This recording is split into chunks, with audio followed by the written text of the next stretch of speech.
दोस्तों आपका जो पहला है, आप पढ़ते हैं विटामिन ए का रासायनिक नाम रेटिनॉल। ठीक है, तो यहां पर आपको क्या देखना है, विटामिन ए क्या है, ए फॉर एप्पल। और एप्पल लेने अब आप जाते हो तो क्या करते हो, रेट करते हो कि ऐसे ही उठा के ले आते हो। उसने बोला 55 रुपए किलो, आपने कहा दे दो, नहीं रेट करते हो, नहीं इतने रेट में दे दो, है ना। तो रेट करते हो तो विटामिन ए, और ए फॉर एप्पल, एप्पल का रेट करते हो तो विटामिन ए का रासायनिक नाम क्या हो जाएगा, रेटिनॉल। रेटिनॉल याद रख लेना है आपको, विटामिन ए का रेटिनॉल। आपसे पूछा जाएगा विटामिन ए का रासायनिक नाम क्या है, तो आप बोलोगे रेटिनॉल। ठीक है, अब दोस्तों अब आया है आपको V1 V2, ये आपको कभी याद नहीं होते, लेकिन मैंने एक बहुत अच्छी कहानी बनाई है जिसको आपको याद कर लेना है। दोस्तों आपको पता है दोस्तों बी फॉर क्या होता है, बॉल बोल देते हो आप लोग, लेकिन यहां पर आपको लेना है बी फॉर बालक, बी फॉर बिट्टू। आप लोग बोलते थे अपने छोटे से बालक को बिट्टू, वो ही बिट्टू है, बी फॉर बिट्टू। ठीक है दोस्तों, एक बात बताना कि जब बालक 1 साल का होता है, आपने यहां पर B1 का रासायनिक नाम पढ़ना है। जब बालक 1 साल का होता है तो वो क्या करता है, मिनमिनाता है। मिनमिनाता है कि नहीं, रोता है, मिनमिनाता है ना। तो उसकी मम्मी क्या करती है, उसे थाय थाय थप्पड़ी वाली वो सुनाती है, थाय थाय थप्पड़ी करती है और उसका मिनमिनाना बंद होता है। तो विटामिन B1 का रासायनिक नाम क्या हो जाएगा, थायमिन।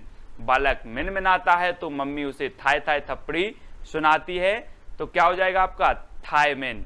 ठीक है, याद हुआ कि नहीं हुआ, B1 यानी कि 1 साल का हुआ, 1 साल का हुआ बालक मिनमिनाता है, थाय थाय थप्पड़ी सुनाई जाती है, उसका बंद हो जाता है, तो थायमिन।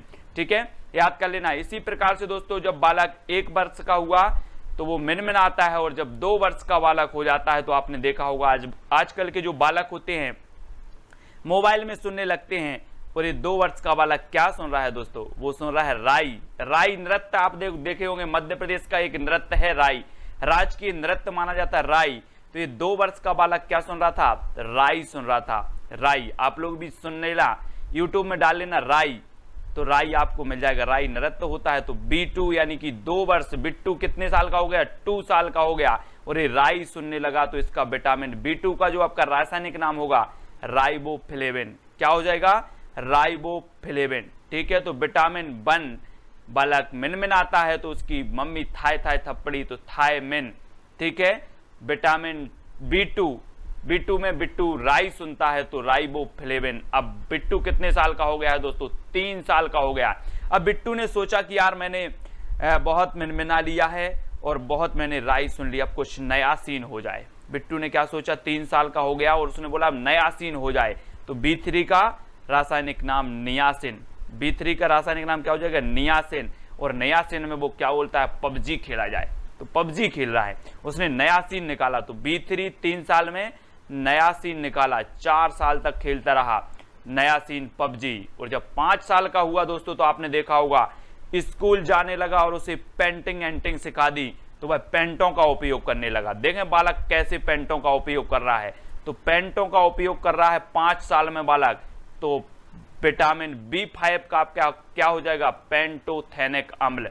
विटामिन B5 का रासायनिक नाम पेंटोथेनिक अम्ल, क्योंकि बालक 5 साल का हो गया है और अभी पेंटों का उपयोग कर रहा है, पेंटोथेनिक अम्ल। याद हो रहा है तो लाइक जरूर करना दोस्तों। विटामिन B6, अब एक चीज बताना दोस्तों, विटामिन B6 का रासायनिक नाम क्या है, पायरिडॉक्सिन। तो आपने 6 आया है, मतलब 6 आपने नाम सुना होगा मैच में, और मैच में 2 पारी होती हैं, 2 पारी होती हैं, और बिट्टू हो गया है 6 साल का, तो पारी में 6 मार रहा है बिट्टू। क्या मार रहा है, पारी में 6 मार रहा है, मैच की पारी में। और कितने साल का हो गया, 6 साल का हो गया। तो B6 का रासायनिक नाम क्या होगा, पायरिडॉक्सिन। पारी में 6 मार रहा है, क्या मार रहा है, मैच की पारी में 6, तो क्या हो जाएगा, पायरिडॉक्सिन। ठीक है, अब दोस्तों बिट्टू 6 साल से हो गया है 7 साल का। अब 7 साल का हो गया है, तो जब 7 साल का हो गया तो किसी साथ की जरूरत है। अब साथ की जरूरत है तो इसका बायोडाटा निकाला गया। क्या निकाला गया, बायोडाटा। और जब बायोडाटा निकाला गया तो इसकी शादी नहीं हो रही थी, बिट्टू बहुत कमजोर था, है ना, तो इसकी शादी नहीं हो रही थी, लेकिन इसे साथ चाहिए। तो B7 का रासायनिक नाम क्या होगा, बायोटिन, क्योंकि B7 साथ के लिए इसे बायो, है ना, साथ चाहिए था किसी के लिए, तो इसका बायोडाटा निकाला गया, तो बायोटिन। B7 का बायोटीन, ठीक है। अब दोस्तों इसकी शादी नहीं हो रही थी, तो इसे क्या किया गया, अब ये कमजोर था तो इसे 9 साल का हुआ और इसे फल खिलाया गया। क्या, बहुत सारे फल खिलाए गए कि ताकि बिट्टू क्या हो जाए, मोटा हो जाए। तो इसने बहुत सारे फल खाए 9 साल में, तो विटामिन B9 का क्या हो जाएगा, फॉलिक अम्ल। फल खिलाए तो फॉलिक अम्ल, ठीक है, याद रख लेना, विटामिन B9 का फॉलिक अम्ल। अब दोस्तों इसकी शादी हो गई, बिट्टू की 9 वर्ष में क्या हो गई, शादी हो गई। और सबसे अच्छी बात थी कि इसकी कितनी साली थी, 11 साली थी। दोस्तों इसकी शादी हुई 9 साल में फल खाकर, और 11 साल में 11 साली थी इसकी। और इसके मित्र कितने थे पता है आपको, 12 मित्र थे, 12 मित्र थे, है ना। और साली कितनी थी, 11। तो B11 की का जो रासायनिक नाम होगा वो क्या होगा, सालिसिलिक अम्ल। सालिसिलिक अम्ल, क्योंकि B11 यानी कि इसकी कितनी साली थी, 11 साली थी, 11 साली थी, तो सालिसिलिक अम्ल, ठीक है, आपको याद हो गया होगा। अब दोस्तों इसके मित्र कितने थे, 12 मित्र थे। अब 12 मित्र ने सोचा कि चलो 12 लोगों का, 11 लोगों का तो यहां पर जुगाड़ है, शादी हो जाएगी। तो इन्होंने क्या किया, अपने बालों को साइनाइन किया, साइनो को बालमेन, बालों में क्या किया, साइनाइन किया और चल दिए। कितने मित्र, 12 मित्र। तो B11 का रासायनिक नाम क्या होगा, साइनो को बालमेन। अब आपको दोस्तों इमेज करना है, आप कुछ नहीं करना है, आंखें बंद कर लो। बिट्टू 1 साल का था, कितने साल का था, 1 साल का था, मिन आता था। तो इसकी मम्मी ने इसे थाई थप्पड़ी, थायमिन, है ना, तो इसका रासायनिक नाम क्या हो जाएगा, थायमिन। अब बिट्टू कितने साल का हो गया, 2 साल का हो गया दोस्तों। तो वो राई सुनने लगा मोबाइल में, तो राइबोफ्लोविन, है ना। और बिट्टू फिर इसके बाद हो गया 3 साल का दोस्तों। कितने साल का हो गया, 3 साल का। तो इसने बोला कि अब सीन बदला जाए, नया सीन आ जाए, तो नियासिन। 3 साल का हुआ तो इसने बोला कि नया सीन आया, अब राई बहुत सुन ली तो नियासिन, ठीक है। और बिट्टू अब 5 साल का हो गया दोस्तों, 5 साल का हो गया तो ये स्कूल जाने लगा और वो पेंटिंग करने लगा, तो पेंटोथेनिक, ठीक है। अब पेंटोथेनिक, और ये फिर 6 साल का हुआ बिट्टू जब, तो ये 6 खेलने मारने लगा, मैच खेलने लगा और पारी में 6 मारने लगा, 6, तो पायरिडॉक्सिन, 6 मारने लगा तो पायरिडॉक्सिन। और जब बिट्टू बड़ा हुआ और 7 साल का हो गया तो इसे 7 की जरूरत थी, तो इसका बायोडाटा निकाला गया, तो B7 का रासायनिक नाम बायोटीन। अब दोस्तों इसकी बायोडाटा तो निकल गया, लेकिन क्या नहीं हो रही थी, शादी नहीं हो रही थी। तो बिट्टू को फल खिलाया गया, 9 साल में इसकी शादी हुई, फल खिलाया गया, तो फॉलिक अम्ल, विटामिन B9 का फॉलिक अम्ल। और सबसे बड़ी बात क्या थी कि इसकी कितनी साली थी, 11 साली थी, तो B11 का सालिसिलिक अम्ल, है ना। और मित्र कितने थे, 12 मित्र थे दोस्तों। तो 12 मित्रों ने क्या किया, साइनो को बालमेन, बालों को साइनाइन किया और चल दिए। तो ये B12 का जो आपका रासायनिक नाम होगा, साइनो को बालमेन। दोस्तों अगर वीडियो अच्छा लगा हो तो लाइक करके, शेयर करके, कमेंट में जरूर बताना कि सर मुझे पूरे के पूरे विटामिन याद हो गए हैं। अगला विटामिन जो दोस्तों अपना है विटामिन सी। अब विटामिन सी यानी कि सी फॉर क्या होता है दोस्तों, कार कैसी होनी चाहिए, एसी होनी चाहिए, कार एसी होनी चाहिए। तो विटामिन सी का रासायनिक नाम क्या होगा, एस कार बिक रही। मैंने पूछा आपसे कार बिक रही है, आपने बोला एस कार बिक रही है, या फिर एसी कार बिक रही है। कैसी, एसी कार बिक रही है। तो विटामिन सी का रासायनिक नाम एस कार्बिक अम्ल हो जाएगा, ठीक है। सी फॉर कार, और कार बिक रही है तो एस कार्बिक अम्ल, ठीक है, याद हो रहा होगा दोस्तों। अब दोस्तों आपको बताना विटामिन डी का रासायनिक नाम। अब विटामिन डी आप लोग सभी समझते हैं कि विटामिन डी से क्या मिलता है, कैल्शियम मिलता है, विटामिन डी से कैल्शियम मिलता है, और कैल्शियम मिलता है तो इसका रासायनिक नाम होगा कैल्सीफेरॉल। क्या हो जाएगा, कैल्सीफेरॉल। और अगला जो आपका विटामिन है वो है विटामिन ई, इसका रासायनिक नाम है दोस्तों टोकोफेरॉल। क्या है, टोकोफेरॉल है। और ई फॉर क्या होता है, ई फॉर होता है एलिफेंट, ई फॉर एलिफेंट। और एलिफेंट को टोकोगे तो क्या हो जाएगा, फैल हो जाएगा, एलिफेंट फैल हो जाएगा और आपको चित्त कर देगा, है ना। तो टोको मत, ई टोको मत, है ना। तो ई का टोकोफेरॉल, ठीक है। और एक और आपका बचा है दोस्तों विटामिन के।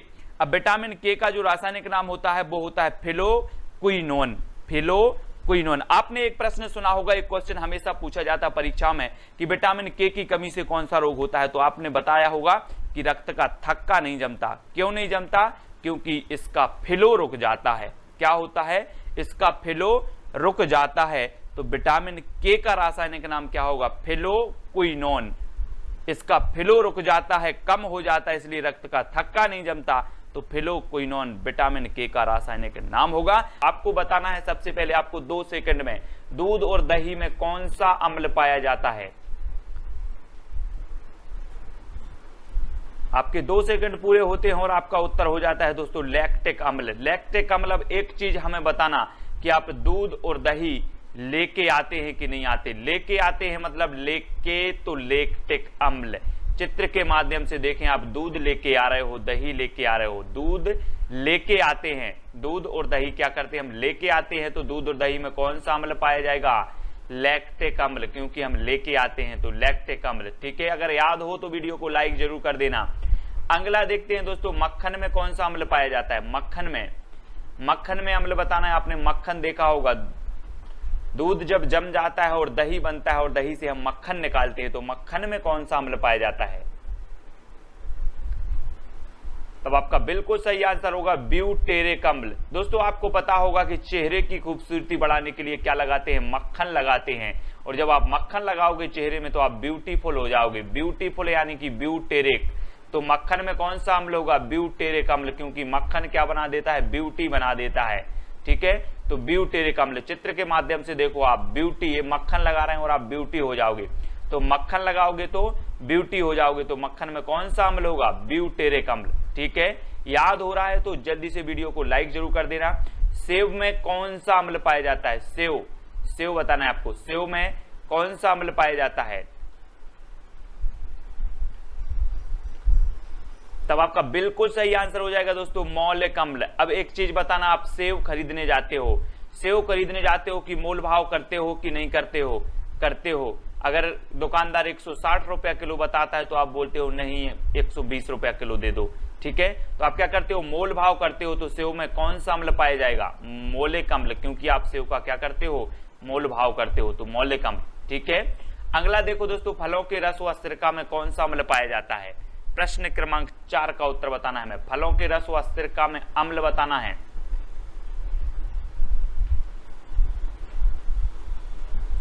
आपके 2 सेकंड पूरे होते हैं और आपका उत्तर हो जाता है दोस्तों एसिटिक अम्ल। अब एक चीज बताना, आपने घरों में देखा होगा कि आप फलों को, है ना, और सिरका को काय में रखते हो? एसी में रखते हो, एसी में। तो फलों के रस व सिरका में कौन सा अम्ल पाया जाएगा? एसिटिक, क्योंकि आप एसी में रखते हो, फ्रिज में रखते हो, तो एसिटिक अम्ल। ठीक है, फलों के रस व सिरका में एसिटिक अम्ल। आपको याद हो रहा होगा दोस्तों, आपको याद नहीं करना है, अपने आप याद होगा जब आपकी परीक्षा में पूछा जाएगा कि चींटी, बिच्छू और मधुमक्खी में कौन सा अम्ल पाया जाता है। तो आपके 2 सेकंड आपके लिए उत्तर बताने के लिए।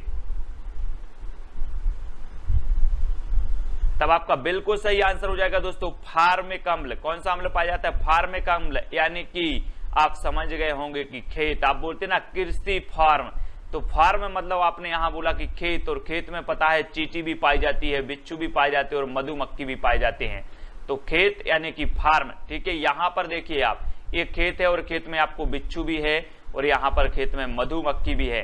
तो मधुमक्खी जो है खेत में है, कृषि फार्म में है, तो फार्म है, तो इनमें कौन सा अम्ल पाया जाएगा? फार्मिक अम्ल पाया जाएगा, क्योंकि ये कृषि फार्म में मिल जाते हैं। ठीक है, तो कृषि फार्म में कौन मिल जाते हैं? चींटी, बिच्छू और मधुमक्खी। तो इनमें कौन सा अम्ल होगा? फार्मिक अम्ल होगा।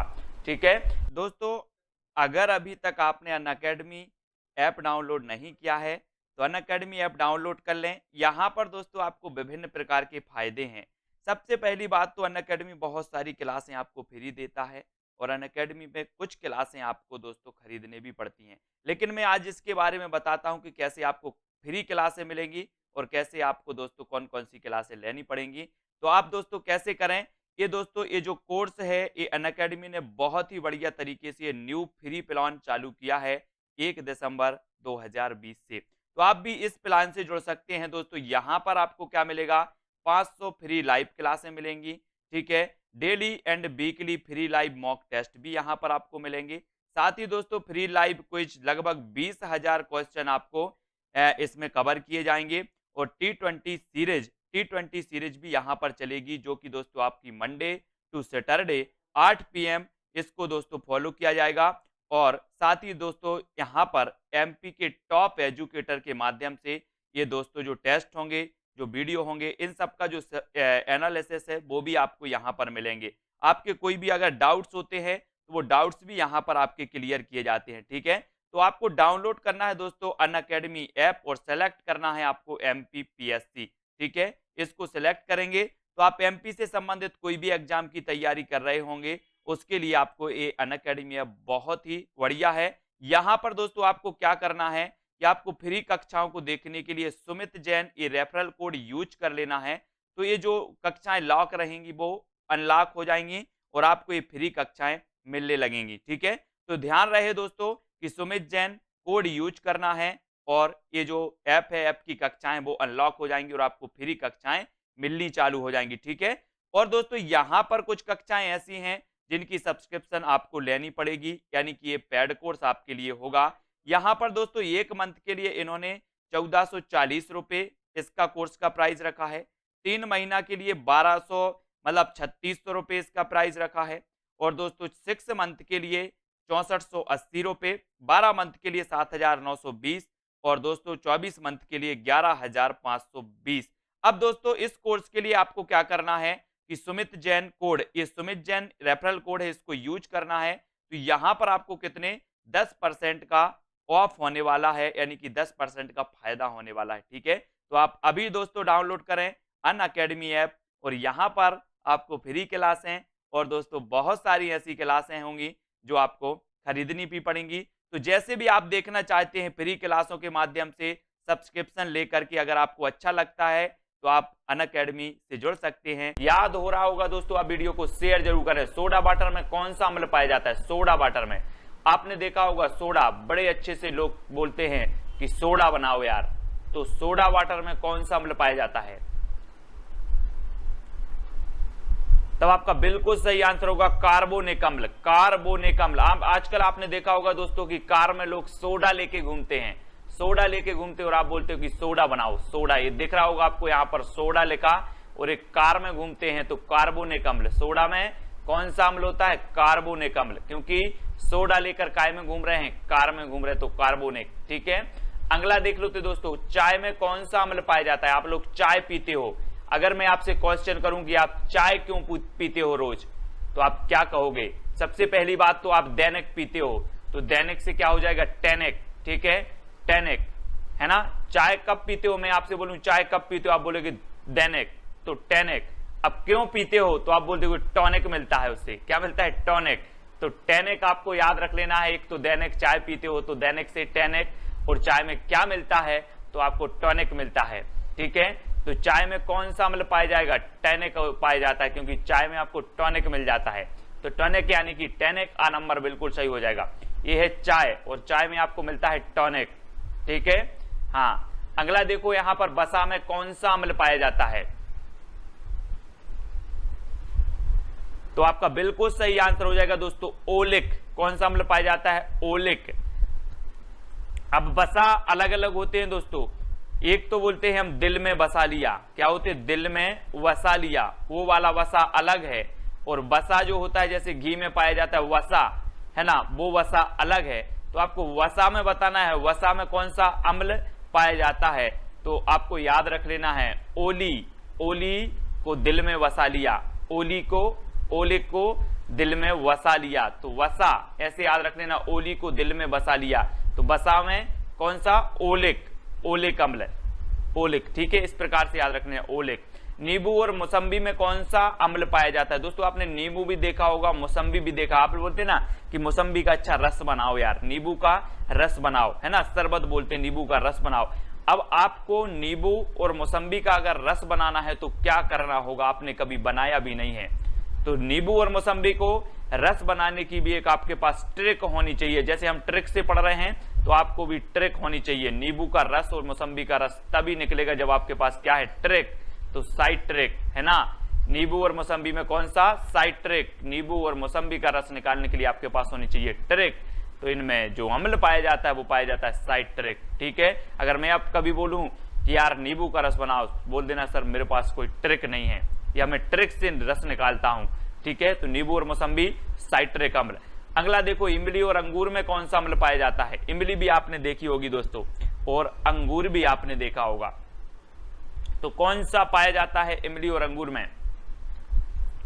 तब आपका बिल्कुल सही आंसर होगा टार्टरिक अम्ल। दोस्तों आपने देखा होगा टार्टरी देखा होगा, है ना। जैसे आप बोलते ना नमकीन बनता है या कुछ बनता है तो आपको खट मिट्टा लगता है, वो टार्टरी से लगता है, टार्टरी, यह है टार्टरी।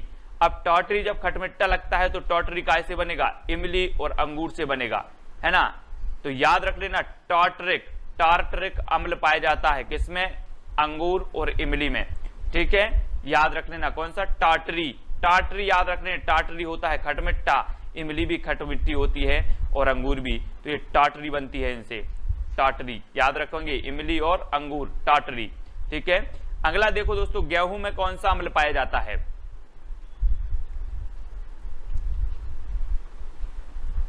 तब आपका बिल्कुल सही आंसर होगा दोस्तों ग्लूटेनिक। कौन सा? ग्लूटेनिक। अब हम आपसे कहें कि जो गेहूं है इसमें क्या पाया जाता है? ग्लूकोज पाया जाता है। ग्लूकोज पाया जाता है तो इसमें कौन सा अम्ल होगा? ग्लूटेनिक अम्ल। ग्लूटेनिक, ग्लू से ग्लूकोज और टेनिक से टॉनिक, ग्लूकोज का टॉनिक आपको देना चाहिए। ठीक है, तो गेहूं में ग्लूटेनिक अम्ल पाया जाता है, याद रख लेना। ठीक है, गेहूं। और भी देखें, गन्ना में कौन सा अम्ल पाया जाता है? दोस्तों आप लोग गन्ना खाते होंगे, गन्ना खाते ना, तो गन्ना खाते होंगे, लेकिन गन्ना खाते तो होंगे लेकिन आपके गले में फंस जाता होगा। काय में? गले में। तो गन्ना में कौन सा अम्ल होगा? जब ये गले में फंस रहा है तो ग्लाइकोइन। आपने कॉइन देकर गन्ना खरीदा, कॉइन देकर गन्ना खरीदा, लेकिन ये काय में फंस गया? गले में फंस गया, तो ग्लाइकोइन। गन्ना खरीदा कॉइन देकर और गले में फंस गया। इस प्रकार से आपको क्या करना है? ग्लाइकोइन जो है गन्ने में क्या पाया जाता है? अम्ल पाया जाता है। ठीक है, तो आपको याद रख लेना है, गन्ना आपको खाना नहीं है क्योंकि ये गले में फंस जाएगा, आपको इसका जूस पीना है। ठीक है, तो ग्लाइकोइन गन्ने में अम्ल पाया जाता है, इस प्रकार से आपको याद रखना है। अब दोस्तों आपको बताना है मूत्र में कौन सा अम्ल पाया जाता है? ओलिक, कार्बोनिक, यूरिक या फिर ऑक्जेनिक। तो प्रश्न क्रमांक आपका 13 है, आपको अम्ल बताना है। तो सभी को पता है यूरिया पाया जाता है, यूरिक अम्ल पाया जाता है। ठीक है, बिल्कुल सरल है, आसान है, डी नंबर। अगला क्वेश्चन है दोस्तों, घास पत्तों में कौन सा अम्ल पाया जाता है? घास पत्तों में, जो घास के पत्ते होते हैं उनमें कौन सा अम्ल पाया जाता है? तो आपका बिल्कुल सही आंसर होगा बेंजोइक। क्या है? बेंजोइक। बेंजोइक से क्या हो जाएगा? बेंचो। बेंचो क्या? बेंचो, घास के पत्ता बेंचो, तो बेंजोइक। ठीक है, बेंजोइक पाया जाता है, आपको याद रख लेना, घास के पत्तों को बेंचो, तो बेंजोइक अम्ल पाया जाता है। कि बेसबॉल और खो खो में कितने खिलाड़ी हैं, अगर आपसे बनता है तो? तब आपका राइट आंसर हो जाएगा दोस्तों 9। कितने खिलाड़ी होते हैं? 9 खिलाड़ी होते हैं। अब एक बात बताना कि अगर आपकी बॉल क्या चली जाए? नो चली जाए, नो चली जाए तो आपका बेस बिगड़ जाता है और आप बहुत कुछ खो देते हो, क्योंकि अब क्या मिलनी है? फ्री हिट मिलना है, फ्री हिट, और फ्री हिट में छक्का भी लग सकता है। तो आपकी बॉल अगर नो चली गई तो आपका बेस बिगड़ जाएगा और आप बहुत कुछ खो देगो। तो बेस बॉल में कितने खिलाड़ी हो जाएंगे? 9 खिलाड़ी, और खो दोगे तो खो खो में भी 9 खिलाड़ी हो जाएंगे। ठीक है, इस प्रकार से आपको याद रख लेना, इसलिए नो बॉल नहीं फेंकना है, नो बॉल नहीं फेंकना है, 9 से 9, है ना, बेस बॉल और खो खो। ठीक है, कितने खिलाड़ी? 9 खिलाड़ी। ठीक है, याद हो गया। अब देखते हैं दोस्तों, वाटर पोलो, कबड्डी और नेटबॉल में कितने खिलाड़ी होते हैं?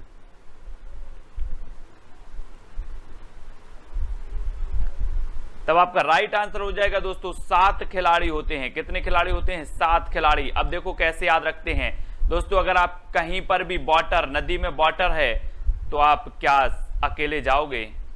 नहीं जाओगे ना, साथ में लेके जाओगे किसी को। तो वाटर पोलो में कितने खिलाड़ी होंगे? 7, क्योंकि वाटर में हम घुसेंगे तो साथ में लेके जाएंगे।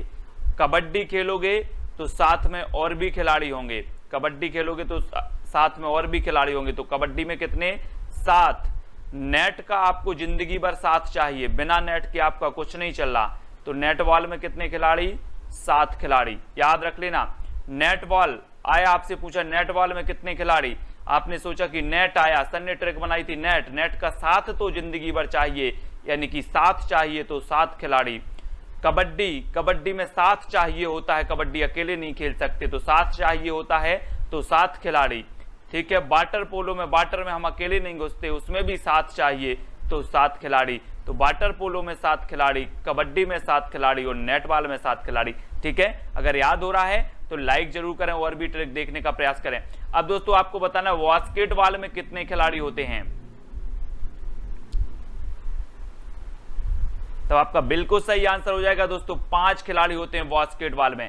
ये है बास्केट, और बास्केट है तो बास्केट में कितनी बॉल बनेगी, मात्र 5 बॉल ही बनेगी। बास्केट में कितनी बॉल बनेगी, 5 बॉल ही रख सकते हैं, बास्केट छोटा है तो बास्केट बॉल में कितनी होंगी, 5 खिलाड़ी। अब याद रख लेना, आप बास्केट लेके जाएंगे तो उसमें कितनी बॉल रख के आना है, 5 बॉल, केवल 5 ही बनेंगी।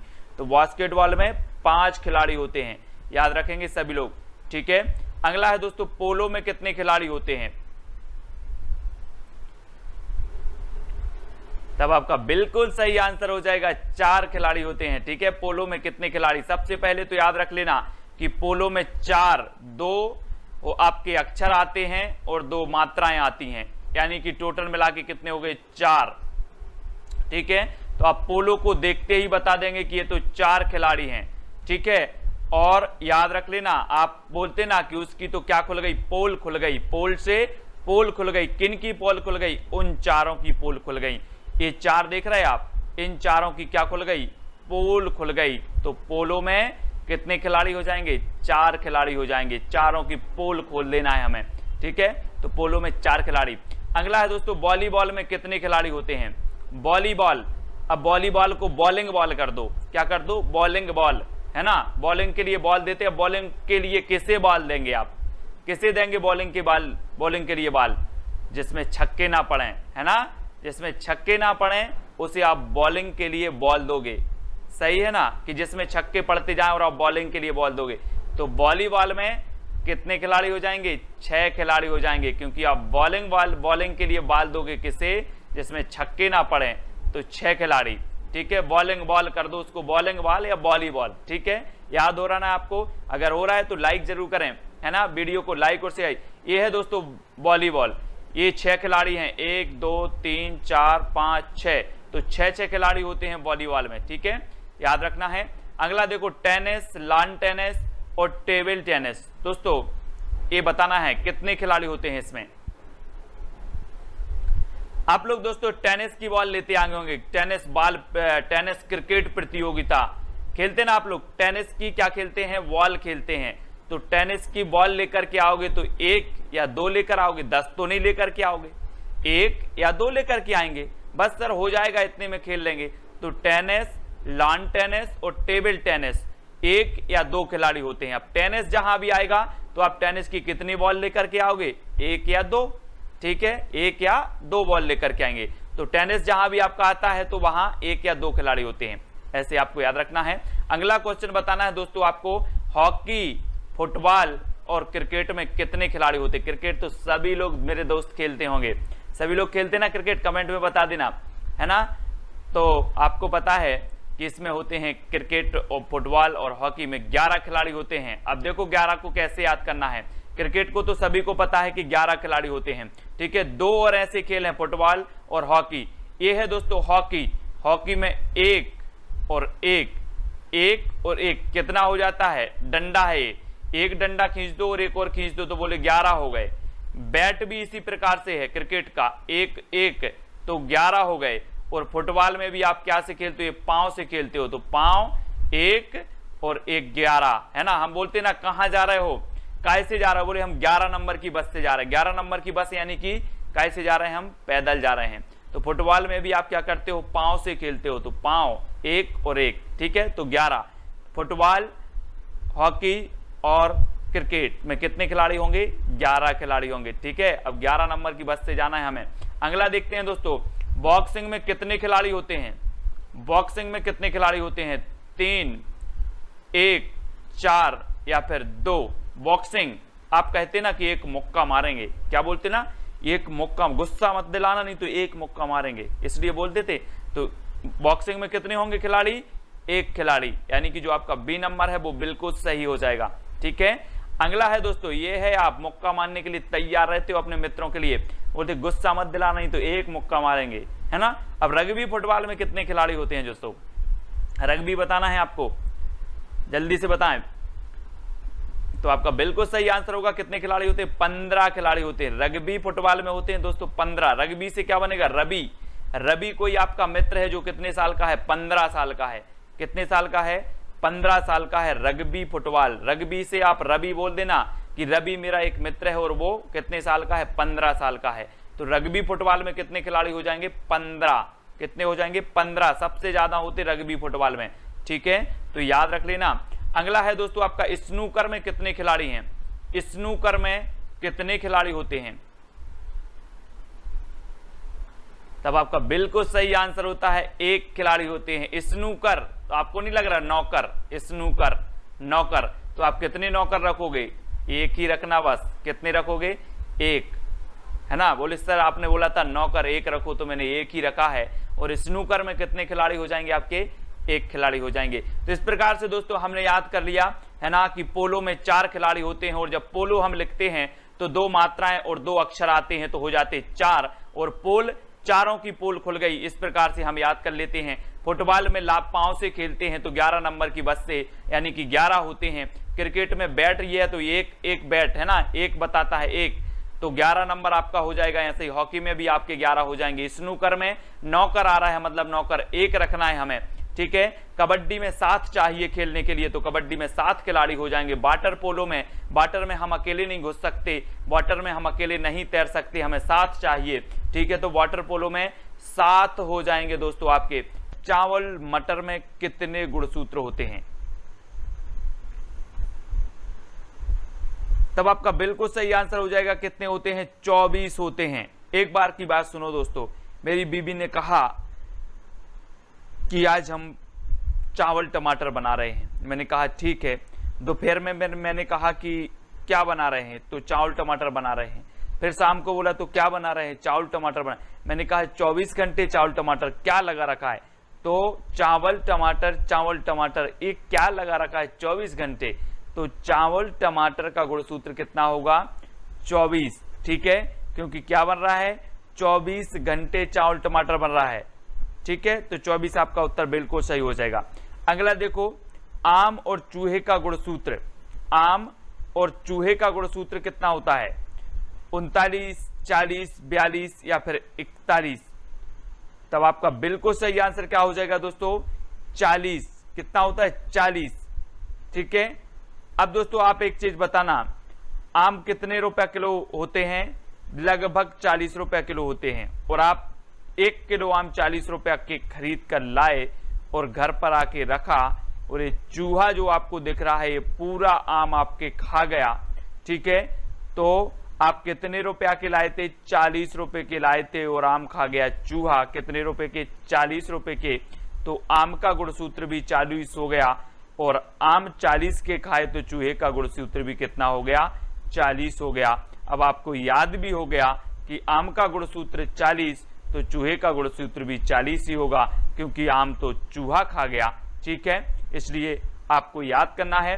बिल्ली, शेर और टाइगर में गुणसूत्र होते हैं। अब दोस्तों आपने देखे होंगे बिल्ली, शेर और टाइगर, ये सभी एक ही प्रजाति के प्राणी हैं। अब इनके गुणसूत्र कितने होते हैं? तब आपका बिल्कुल सही आंसर हो जाएगा दोस्तों 38। कितने होते हैं? 38। अब जब आप 38 लिखते हो तो आप बोलते ना कि टाइगर क्या हो जाता है? अड़ जाता है। टाइगर अड़ जाता है, शेर भी अड़ जाता है, बिल्ली भी आपने देखी होगी अड़ जाती है। जब बिल्ली अड़ जाए तो किसी की दम नहीं होती कि बिल्ली के साइड जाएं, है ना। तो बिल्ली भी अड़ जाता है, शेर भी अड़ जाता है और टाइगर भी। तो अड़ जाता है, तो अड़ से क्या बनेगा? 38। ठीक है, तो बिल्ली, शेर और टाइगर अड़ जाते हैं, इसलिए इनके गुणसूत्र कितने हैं? 38। ठीक है, अब देखते हैं हाथी में कितने गुणसूत्र हैं। हाथी में आपको बताना कितने गुणसूत्र हैं। अगर आपसे बनता है तो कमेंट में जरूर लिखते जाएं। वीडियो को लाइक जरूर आपको करना है दोस्तों। हाथी में जो गुणसूत्र होते हैं वो कितने होते हैं, 56 होते हैं। अब आपने 56 इंच का सीना सुना होगा दोस्तों। अब जिसका 56 इंच का सीना होगा उसका शरीर भी कैसा होगा, हाथी जैसा होगा। हम बोलते ना कि हाथी जैसा शरीर लगाए हो और आप में कोई ताकत नहीं है, तो जिसका 56 इंच का सीना होगा उसका शरीर भी हाथी जैसा होगा, या फिर जो हाथी जैसा होगा उसका सीना 56 इंच होगा। ठीक है, तो 56 गुणसूत्र होते हैं हाथी में, ऐसा आपको याद करना है। अगला देखो दोस्तों, मच्छर में कितने गुणसूत्र होते हैं। मच्छर सभी लोगों ने देखे होंगे, मच्छर। तब आपका बिल्कुल सही आंसर हो जाएगा 6। यहां पर आ रहा ना 6 मच्छर, तो 6 आ रहा है यहां पर। तो मच्छर में 6 गुणसूत्र होते हैं। कितने होते हैं, 6। ये चीज याद रखनी ना, इस मच्छर में कितने गुणसूत्र हैं, 6 गुणसूत्र। ठीक है, मक्खी में कितने गुणसूत्र होते हैं दोस्तों। मक्खी, आपके घर में मक्खी रहती होंगी, आप बहुत सफाई करते फिर भी मक्खी रह जाती हैं। 1-2 मक्खी तो रह जाती हैं, 1-2 मक्खी तो रह ही जाती हैं। आप कितना सफाई करो, कितनी दवाई डालो, 1-2 मक्खी तो रह जाती हैं। तो मक्खी का जो गुणसूत्र होगा वो कितना होगा, 1-2 यानी कि 12। ठीक है, 1-2 मक्खी रह जाती हैं, इसको ऐसे याद करना है। अगला है दोस्तों, मक्का में गुणसूत्र होते हैं। मक्का बोते ना आप लोग, मक्का खाते होंगे, भुट्टे खाते होंगे मक्का, और कई लोगों को तो अगर भुट्टे मिल जाएं तो 20 भुट्टा खा जाएंगे। कितने खा जाएंगे, 20 भुट्टे खा जाएंगे। तो मक्का में गुणसूत्र होते हैं कितने, 20 होते हैं, 20। अब आप 20 भुट्टे जरूर खा जाएंगे, अगर आपको भुट्टे मिल जाए ना तो 20 भुट्टे खा जाएंगे। तो भुट्टे यानी कि मक्का का भुट्टा, और इसमें गुणसूत्र होते हैं 20।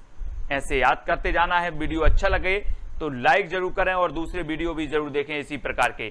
मनुष्य में कितने गुणसूत्र होते हैं, सभी को पता है, पूछा जाता है कई बार पूछा जाता है। 23 जोड़े होते हैं। 23 जोड़े मतलब कितने हो जाएंगे, तो आपने बिल्कुल सही आंसर बताया 46 यानी कि जो बी नंबर है वो बिल्कुल सही। 23 जोड़े या फिर 46, इस प्रकार से आते हैं। अगला बताना है दोस्तों आपको, चिंपांजी और आलू में कितने गुणसूत्र होते हैं। आपने अगर कोहलर का सिद्धांत पढ़ा होगा, बाल विकास मनोविज्ञान में कोहलर का सिद्धांत पढ़ा होगा, तो कोहलर क्या करता है कि उसको केला उसको भूख लगती है तो उसको केला चाहिए, तो और केले के लिए वो अड़ जाता है। क्या हो जाता, अड़ जाता है। तो चिंपांजी और आलू, यहां पर चित्र में देखो, ये चिंपांजी है और ये चिंपांजी भी आलू खाना है इसको, ये अड़ गया है कि हमें तो आलू ही खाना है। कौन, चिंपांजी अड़ गया है कि आलू खाना है। अड़ गया है तो 48। ठीक है, और ये 48 साल का चिंपा है। ठीक है, ये लगभग 48 आलू खा जाएगा। कितने खा जाएगा, 48। तो 48 आलू खा जाएगा चिंपा, 48 साल का। ठीक है, और ये अड़ गया है आलू खाने के लिए। तो इस प्रकार से आपका उत्तर हो जाएगा 48। चिंपांजी और आलू का गुणसूत्र कितना होगा, 48। ठीक है, अब देखें दोस्तों, घोड़ा का जो घोड़ा में जो गुणसूत्र होते हैं वो कितने होते हैं। घोड़े में बताना है आपको कितने गुणसूत्र होते हैं घोड़े में। तो आपका बिल्कुल सही आंसर हो जाएगा 64। जी हां दोस्तों, ये जो घोड़ा है ये अपने 4 पांव से एक दिन में 64 किलोमीटर दौड़ता है ना। घोड़ा एक दिन में कितने किलोमीटर दौड़ता है, 64 किलोमीटर। आपको याद रख लेना 64। ठीक है, नेक्स्ट देखते हैं, कबूतर में गुणसूत्र होते हैं। कितने होते हैं कबूतर में गुणसूत्र। प्रश्न क्रमांक 11 का उत्तर बताना है। तो आपका बिल्कुल सही आंसर हो जाएगा दोस्तों 80 साल, है ना। 80 कितने गुणसूत्र होते हैं कबूतर में, 80 गुणसूत्र होते हैं। क्योंकि आजकल के जो 80 साल के बुड्ढे हैं वो भी ये गाना गाते हैं, कबूतर जा जा जा। आपने नाम सुने होंगे ना। तो 80 साल का बुड्ढा भी क्या गाता है, कबूतर जा जा वाला गाना गाता है। तो कबूतर में कितने गुणसूत्र होते हैं, 80। क्योंकि 80 साल का बुड्ढा भी गाना गाता है, कबूतर जा जा जा। इस प्रकार से याद करते जाना है। ठीक है, ये देखो कसरत कर रहे हैं 80 साल के बुड्ढे। प्याज और कंगारू में गुणसूत्र होते हैं। कितने होते हैं, 12 का उत्तर में बताना है। प्याज और गुणसूत्र कंगारू में कितने होते हैं।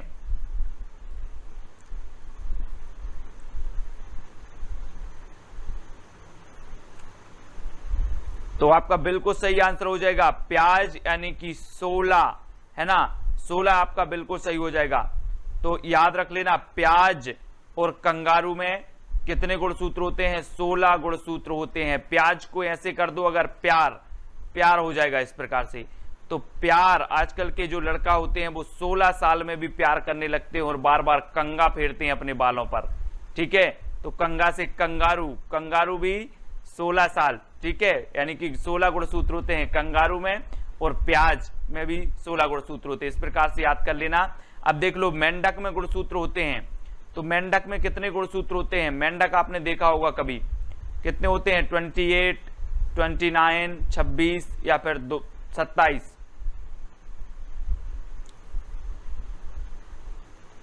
तो आपका बिल्कुल सही आंसर होगा, कितने होते हैं? 26 होते हैं। आप अगर बरसात के समय में चाहो तो मेंढक, 26 मेंढक को ढक सकते हो। ढक, मेंढक, मैं ढक, 26 मेंढक को ढक सकते हो। तो मेंढक में गुणसूत्र कितने होते हैं? 26, है ना। गाजर में गुणसूत्र होते हैं दोस्तों, गाजर, गाजर में कितने होते हैं? तब आपका बिल्कुल सही आंसर होगा 18। और आप अगर गाजर का क्या खाते हो? गाजर का जूस पीते हो, जूस, तो आप भी कितने साल के हो जाओगे? अब दोस्तों आपको बताना है, गाजर में गुणसूत्र होते हैं, कितने गुणसूत्र होते हैं गाजर में? आपने गाजर देखी होगी, तो आपका बिल्कुल सही आंसर होगा 18। कितने गुणसूत्र होते हैं? 18 गुणसूत्र होते हैं। अगर आप गाजर का जूस पीते हो तो आप चाहे 60 वर्ष के हो, कितने वर्ष के हो जाओगे? 18 वर्ष के हो जाओगे। चित्र में देखो, ये सभी क्या करते हैं? गाजर का जूस पीते हैं। और ये कितने वर्ष के लग रहा है आपको? 18 वर्ष जैसे लग रहा है, ठीक है। तो ये गाजर का जूस पीते हैं तो 18 वर्ष के हो जाते हैं। तो गाजर में जो गुणसूत्र होते हैं वो कितने होते हैं? 18। इस प्रकार से आपको याद रखना है। अगला देखो, भालू में गुणसूत्र होते हैं। भालू, भालू आपने देखा होगा, भालू में कितने गुणसूत्र होते हैं? तब आपका राइट आंसर हो जाएगा 74, ठीक है। अगर आपका शरीर भी भालू जैसा हो गया तो आप 74 साल के लगने लगोगे, है ना। जिसका शरीर भालू जैसा हो गया है वो 74 साल का लगेगा, या 74, ठीक है। तो याद रख लेना है आपको। आपका शरीर, आपने देखा होगा कि 18 साल का है एक व्यक्ति, लेकिन उसका शरीर भालू जैसा हो गया तो वो कितने साल का लगने लगा? 74 साल का। तो 74 होते भालू में गुणसूत्र। अगला है दोस्तों, गेहूं में गुणसूत्र होते हैं। कितने होते? गेहूं, आप लोग देखते होंगे आपके खेत में गेहूं बोए होते हैं, ठीक है, और गेहूं आपने देखे होंगे। तो कितने गुणसूत्र होते हैं?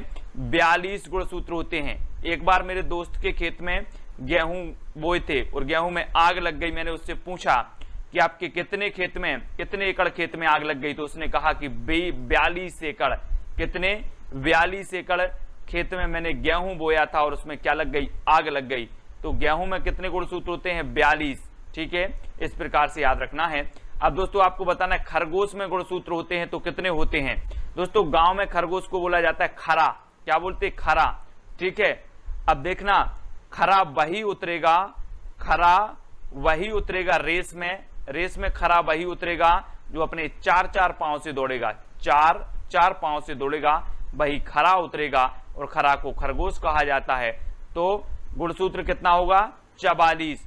खरगोश का गुणसूत्र 44। दोस्तों गाय, गाय का जो वैज्ञानिक नाम है वो क्या है? Bos indicus. अब आपको याद कैसे रखना है? आपको पता है इंडिया की बॉस कौन है? गाय। गाय इंडिया की बॉस है। तो गाय का वैज्ञानिक नाम क्या होगा? बॉस इंडिकस, ठीक है। आपको याद रख लेना, ये है गाय और ये इंडिया की बॉस है। तो आपसे पूछा जाएगा कि गाय का वैज्ञानिक नाम क्या है, तो आपको याद रख लेना कि गाय तो क्या है? बॉस है इंडिया की, तो बॉस इंडिकस, ठीक है। याद हुआ? नहीं हुआ तो लाइक करें, ठीक है। कुत्ता का बताना है दोस्तों। अब आपने देखा होगा कि आजकल कुत्ते भी क्या बन जाते हैं? फैमिली के मेंबर बन जाते हैं। बोलते हैं ना, लोग बोलते हैं कि मेरा फैमिलियर डॉग है ना। इसलिए तो कुत्ता का वैज्ञानिक नाम क्या हो गया? कैनेस फैमिलियर्स, है ना। कैनेस फैमिलियर्स, ये मेरा फैमिलियर्स डॉग है। देखें कैसे फैमिलियर्स डॉग आपको चित्र में दिख रहा होगा, फैमिलियर्स डॉग। तो आपसे पूछा जाएगा, ठीक है, कि जो कुत्ता है इसका वैज्ञानिक नाम क्या है? तो फैमिलियर्स डॉग, ठीक है, फैमिलियर्स, कैनेस फैमिलियर्स, ऐसे याद करना है। अगला है दोस्तों, बिल्ली का वैज्ञानिक नाम क्या है? तो आपने देखा होगा आपके घरों में बिल्लियां फैली रहती हैं, बिल्लियां फैली रहती हैं घरों में, तो फैली रहती हैं तो फेलिस डोमेस्टिका, डोमेस्टिका यानी घरेलू है, तो घरों में फैली रहती हैं तो फेलिस, तो बिल्ली फैली रहती हैं घरों में, तो बिल्ली का वैज्ञानिक नाम फेलिस डोमेस्टिका। ठीक है, तो याद रख लेना है, चित्र के माध्यम से देखें, ये घरों में बिल्लियां फैली रहती हैं। और भी देखें दोस्तों, मक्खी का बताना है आपको, मक्खी का जो वैज्ञानिक नाम है वो क्या है, तो वो है दोस्तों मस्का। आप लोग घरों में देखते होंगे मम्मी लोग कितनी भी सफाई कर लें फिर भी एक आध दो जो मच्छी होती हैं वो मस्का लगाए बैठी रहती हैं, है ना, कि मुझे खाना मिलेगा, कहीं ना कहीं कुछ तो कुछ मिलेगा। तो मक्खी क्या लगाए बैठती है, मस्का, है ना, मस्का लगा देती है। तो मक्खी का वैज्ञानिक नाम मस्का डोमेस्टा, मस्का डोमेस्टा। अब आपसे कोई पूछेगा मक्खी का वैज्ञानिक नाम क्या है, तो आप याद रख लेना, घर में बहुत सफाई करते हैं लेकिन मक्खी मस्का लगा देती है। ठीक है, हाँ। अगला है दोस्तों घोड़ा का वैज्ञानिक नाम। तो घोड़ा आप देख रहे हैं चित्र में, बहुत सारे घोड़ा हैं। अब आप बोलोगे सर मैंने एक बस बोला था, मैंने एक बस बोला था घोड़ा लाने को, लेकिन आपने तो बहुत सारे घोड़े ला दिए। तो घोड़े का वैज्ञानिक नाम क्या होगा, इक्वस कैवेसल, इक्वस कैवेसल। मैंने तो इक्वस घोड़े को बोला था, आपने तो बहुत सारे ले दिए। तो घोड़े का वैज्ञानिक नाम इक्वस कैवेसल। ठीक है, याद रख लेना। नेक्स्ट है दोस्तों ऊंट का। अब ऊंट का तो आप कैमेल बोलते ही हैं, ऊंट को कैमेल बोलते हैं, तो ऊंट का कैमेलस डोमेडेरियस, है ना, कैमेलस डोमेडेरियस। तो ये तो आपको याद ही है। अगला देख लेते हैं मेंढक। अब मेंढक आपने देखा दोस्तों चित्र में, सभी लोगों ने देखा होगा मेंढक, किसने नहीं देखा मेंढक, सभी ने देखा होगा। मेंढक क्या करता है, टिर्र टिर्र करता है, टिर्र टिर्र करता है कब, रैन को, रैन मतलब रात्रि को, रात्रि को करता है। तो राना, राना ट्रिगना, टिर्र टिर्र करता है इसलिए ट्रिगना, राना ट्रिगना इसका क्या हो जाएगा, वैज्ञानिक नाम हो जाएगा, भूलना मत। ठीक है, और वीडियो को लाइक जरूर कर देना। दोस्तों बाघ का बताना है आपको, बाघ जो अपना राष्ट्रीय पशु है बाघ, इसका बताना है क्या हो जाएगा, बाघ। तो बाघ को हम क्या बोलते हैं, टाइगर, टाइगर बोलते हैं। तो सीधा सा है पैंथरा टाइग्रेस, इसका वैज्ञानिक नाम है पैंथरा टाइग्रेस। ठीक है, अगला देख लेते हैं। अगला जो है दोस्तों मनुष्य, मनुष्य का वैज्ञानिक नाम क्या है आपसे पूछा जाएगा, तो आप बता देना। मनुष्य का होमो सेपियंस, हम बोलते थे कि जो ज्ञानी मानव, इतिहास में पढ़ते ज्ञानी मानव का जन्म हुआ जिसे होमो सेपियंस कहते हैं। तो मनुष्य का वैज्ञानिक नाम होमो सेपियंस। ठीक है, हाँ। अब भैंस का बताना है दोस्तों, भैंस। तो भैंस का जो वैज्ञानिक नाम है वो क्या है, तो वो है बोबालस बोबालिस, बोबालस बोबालिस। अब यहां पर आप चित्र में देखो, एक गंदे पानी में भैंस क्या है, लोरी हुई है, और जब गंदे पानी से निकलेगी तो इसके जो शरीर है उससे बू आने लगेगी, बू, तो इसे क्या कहेंगे, बोबालस बोबालिस। ऐसे ही जो भैंस है गर्मियों के दिन में इसको गर्मी बहुत लगती है तो ये गंदे पानी में भी लोर जाती है ना, और लोरी रहती है तो इसके शरीर से बू आने लगती है, तो भैंस को बोबालस बोबालिस ऐसे याद करना है भैंस के। ठीक है, अगला है दोस्तों हाथी। हाथी आपने देखा होगा, हाथी मेरा साथी। तो हाथी को क्या बोलते हैं, एलिफेंट। तो एफिलॉस इंडिका, एफिलॉस इंडिका। ठीक है, लॉस नहीं करना हमें हाथी को इंडिया से, तो एफिलॉस इंडिका हाथी का वैज्ञानिक नाम है, याद करना है सभी लोगों को। मक्का देखें दोस्तों, मक्का सभी लोग खाते होंगे, अगर मक्के के भुट्टे मिल जाएं तो आप लोग बड़े मौज से खाते हो कि नहीं खाते, खाते हो। तो मक्का जियो मौज से, मक्का के भुट्टे खाओ और जियो मौज से। ये मक्के के भुट्टे हैं, सभी लोग खा लेना, मक्के के भुट्टे खाओ और जियो मौज से। तो मक्का का वैज्ञानिक नाम जियोमेज। ठीक है, जियोमेज। अगला बाजरा। बाजरा आपने नाम सुना होगा, एक फसल का नाम है दोस्तों बाजरा। तो बाजरा आप देखें चित्र में, इसकी जो नोक है, इसका जो भुट्टा है उसकी नोक देखो पैनी पैनी दिख रही, पैनी पैनी दिख रही कि नहीं, यहां से आप देखें नोक। तो बाजरा का वैज्ञानिक नाम क्या हो जाएगा, पेनिसेटम अमेरिकोनम। बाजरा का पेनिसेटम अमेरिकोनम, ये चीज याद रखनी, इसकी पैनी रहती है नोक, किसकी, बाजरा की। ठीक है, बाजरा है ना, और ये कहाँ नहीं मिलता, बाजार में नहीं मिलता बाजरा। ठीक है, ये अमेरिका के बाजार में मिलता है, अमेरिकोनम। ठीक है, अब दोस्तों हमने आपने टमाटर पढ़ना है, टमाटर। टमाटर यहां पर क्या लिखा है, टमार, टमाटर। अच्छा एक बात बताना, आप टमाटर लाइक करते हो कि नहीं, करते हो, सभी लोग करते हो, है ना। तो टमाटर को लाइक करना है तो लाइको प्रेसिकन एस्कुलेंटम, है ना, लाइको प्रेसिकन एस्कुलेंटम। सभी लोग टमाटर लाइक करते तो लाइको प्रेसिकन, ठीक है, याद रख लेना। या फिर ऐसे बोल देते हैं, टमाटर अगर कोई लाया है घर में और अगर सड़े निकल जाएं तो बोलते लाइको है टमाटर, तो लाइको, आपको लाइक करना है सिर्फ, है टमाटर को लाइको परसेंट।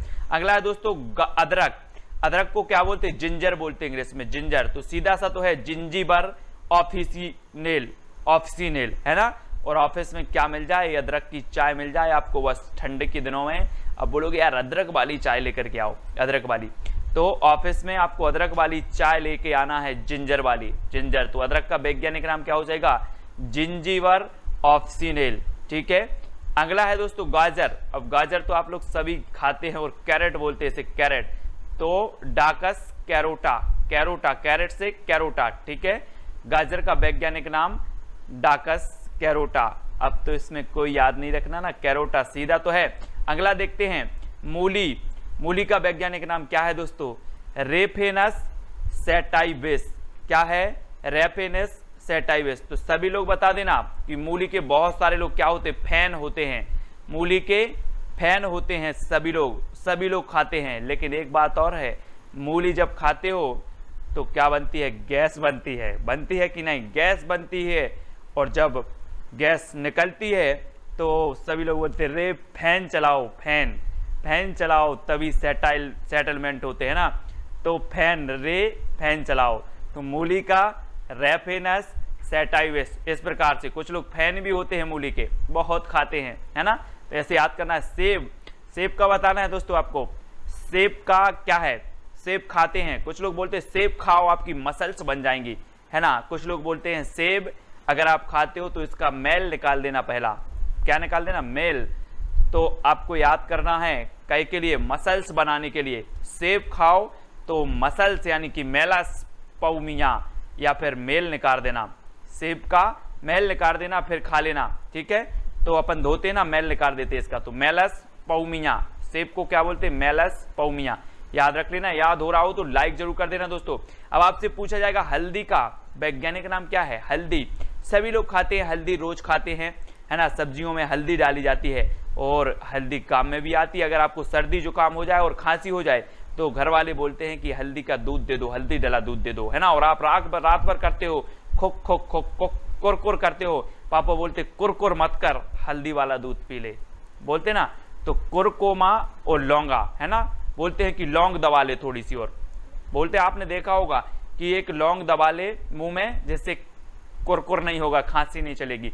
तो हल्दी का वैज्ञानिक नाम क्या होगा, कुरकुमा लौंगा, कुरकुमा लौंगा, याद रख लेना। अगला है दोस्तों अंगूर। अंगूर को बोलते हैं बिटियस, और आपने देखा होगा कि अंगूर की खेती को बोला जाता है बीटी कल्चर। क्या बोलता है, बीटी कल्चर। तो इसका वैज्ञानिक नाम भी क्या होगा, बीटीएस। इलेक्ट्रॉन की खोज किसने की थी, 2 सेकंड है आपके पास, उत्तर आपको बताना है, तब आपका बिल्कुल सही आंसर हो जाएगा दोस्तों, जे थॉमसन ने की थी। किसने की थी, जे थॉमसन ने। अब एक चीज यहां पर आ जाओ थोड़ा सा, इलेक्ट्रॉन मतलब यहां पर देखो, इलेक्ट्रॉन से आपको क्या समझ में आता, थोड़ी सी फीलिंग होगी हो, इलेक्ट्रिक, इलेक्ट्रॉन से इलेक्ट्रिक। और यहां पर आपको इलेक्ट्रिक वायर दिख रहा है, इस बच्चे ने क्या किया, इस इलेक्ट्रिक वायर को पकड़ लिया और इसकी सांसें क्या हो गई, थम गई, इसकी सांसें थम गई। तो इलेक्ट्रॉन की खोज कौन करेंगे, थॉमसन करेंगे कि नहीं करेंगे, क्योंकि इलेक्ट्रिक वायर पकड़ा, इलेक्ट्रॉन मतलब इलेक्ट्रिक, और इलेक्ट्रिक वायर पकड़ लिया, आप भी पकड़ोगे तो आपकी भी सांसें थम जाएंगी। तो थॉमसन बिल्कुल सही हो जाएगा, ठीक है। याद रख लेना है आपको, इलेक्ट्रॉन की खोज किसने की थी, थॉमसन ने की थी, ठीक है। याद हो रहा है तो वीडियो को लाइक जरूर करें। अगला देखते हैं दोस्तों, क्लोरीन की खोज किसने की, क्लोरीन से क्या हो जाएगा आपका, किलो बन रहा है यहां पर, किलो, 50 किलो क्लोरीन। अब आपको हिंट दे दी मैंने, आप जल्दी से बताएं 2 सेकंड में, तब आपका बिल्कुल सही आंसर होगा दोस्तों, सीले, है ना। अब यहां पर देखो जरा, मैं बोलूं आप मेरे पास आए कि सर मुझे 50 किलो शक्कर दे दो, मैंने बोला मैंने 50 किलो शक्कर तौल दी है, अब बोरी को सीले और ले जा, बोरी को सीले और लेजा। कितने किलो? किलो से क्या हो जाएगा? क्लोरीन। किलो से क्लोरीन और सीले, है ना। मैंने 50 किलो बोरी में शक्कर भर दी है, सीले और लेजा, सीले और लेजा। तो क्लोरीन की खोज सीले, याद रख लेना। किलो से किलो शक्कर याद आ जानी चाहिए आपको, ठीक है। अगला आपका है बारूद की खोज किसने की थी? आप बोलते हो सर बारूद लगी है, सिर्फ चिंगारी की देर है, वो ही है ये बारूद। बारूद की खोज किसने की थी आपको बतानी है। किसने की थी? 2 सेकंड है आपके पास, तब आपका राइट आंसर हो जाएगा दोस्तों रोजर बेकन। किसने की थी? रोजर बेकन ने। यहां पर देखो ये जो बारूद है ये रोज बिकना है, रोज बिकना है। मैं आपसे पूछूंगा बारूद कब बिकना है, अब बोलोगे रोज बिकना है। बारूद कब बिकना है, अब बोलोगे रोज बिकना है। तो बारूद की खोज रोजर बेकन, रोज बिकना है, रोजर बेकन, ठीक है। याद हुआ हो तो लाइक जरूर कर देना, ठीक है। अगला देखते हैं दोस्तों, ऐसे ही फनी वीडियो आप तक आएंगे, लाइक करके शेयर जरूर करना। मलेरिया की चिकित्सा की खोज किसने की थी? मलेरिया सभी लोगों को होता है ना। मच्छर काटते हैं तो मलेरिया हो जाता है, एडीज मच्छर, है ना।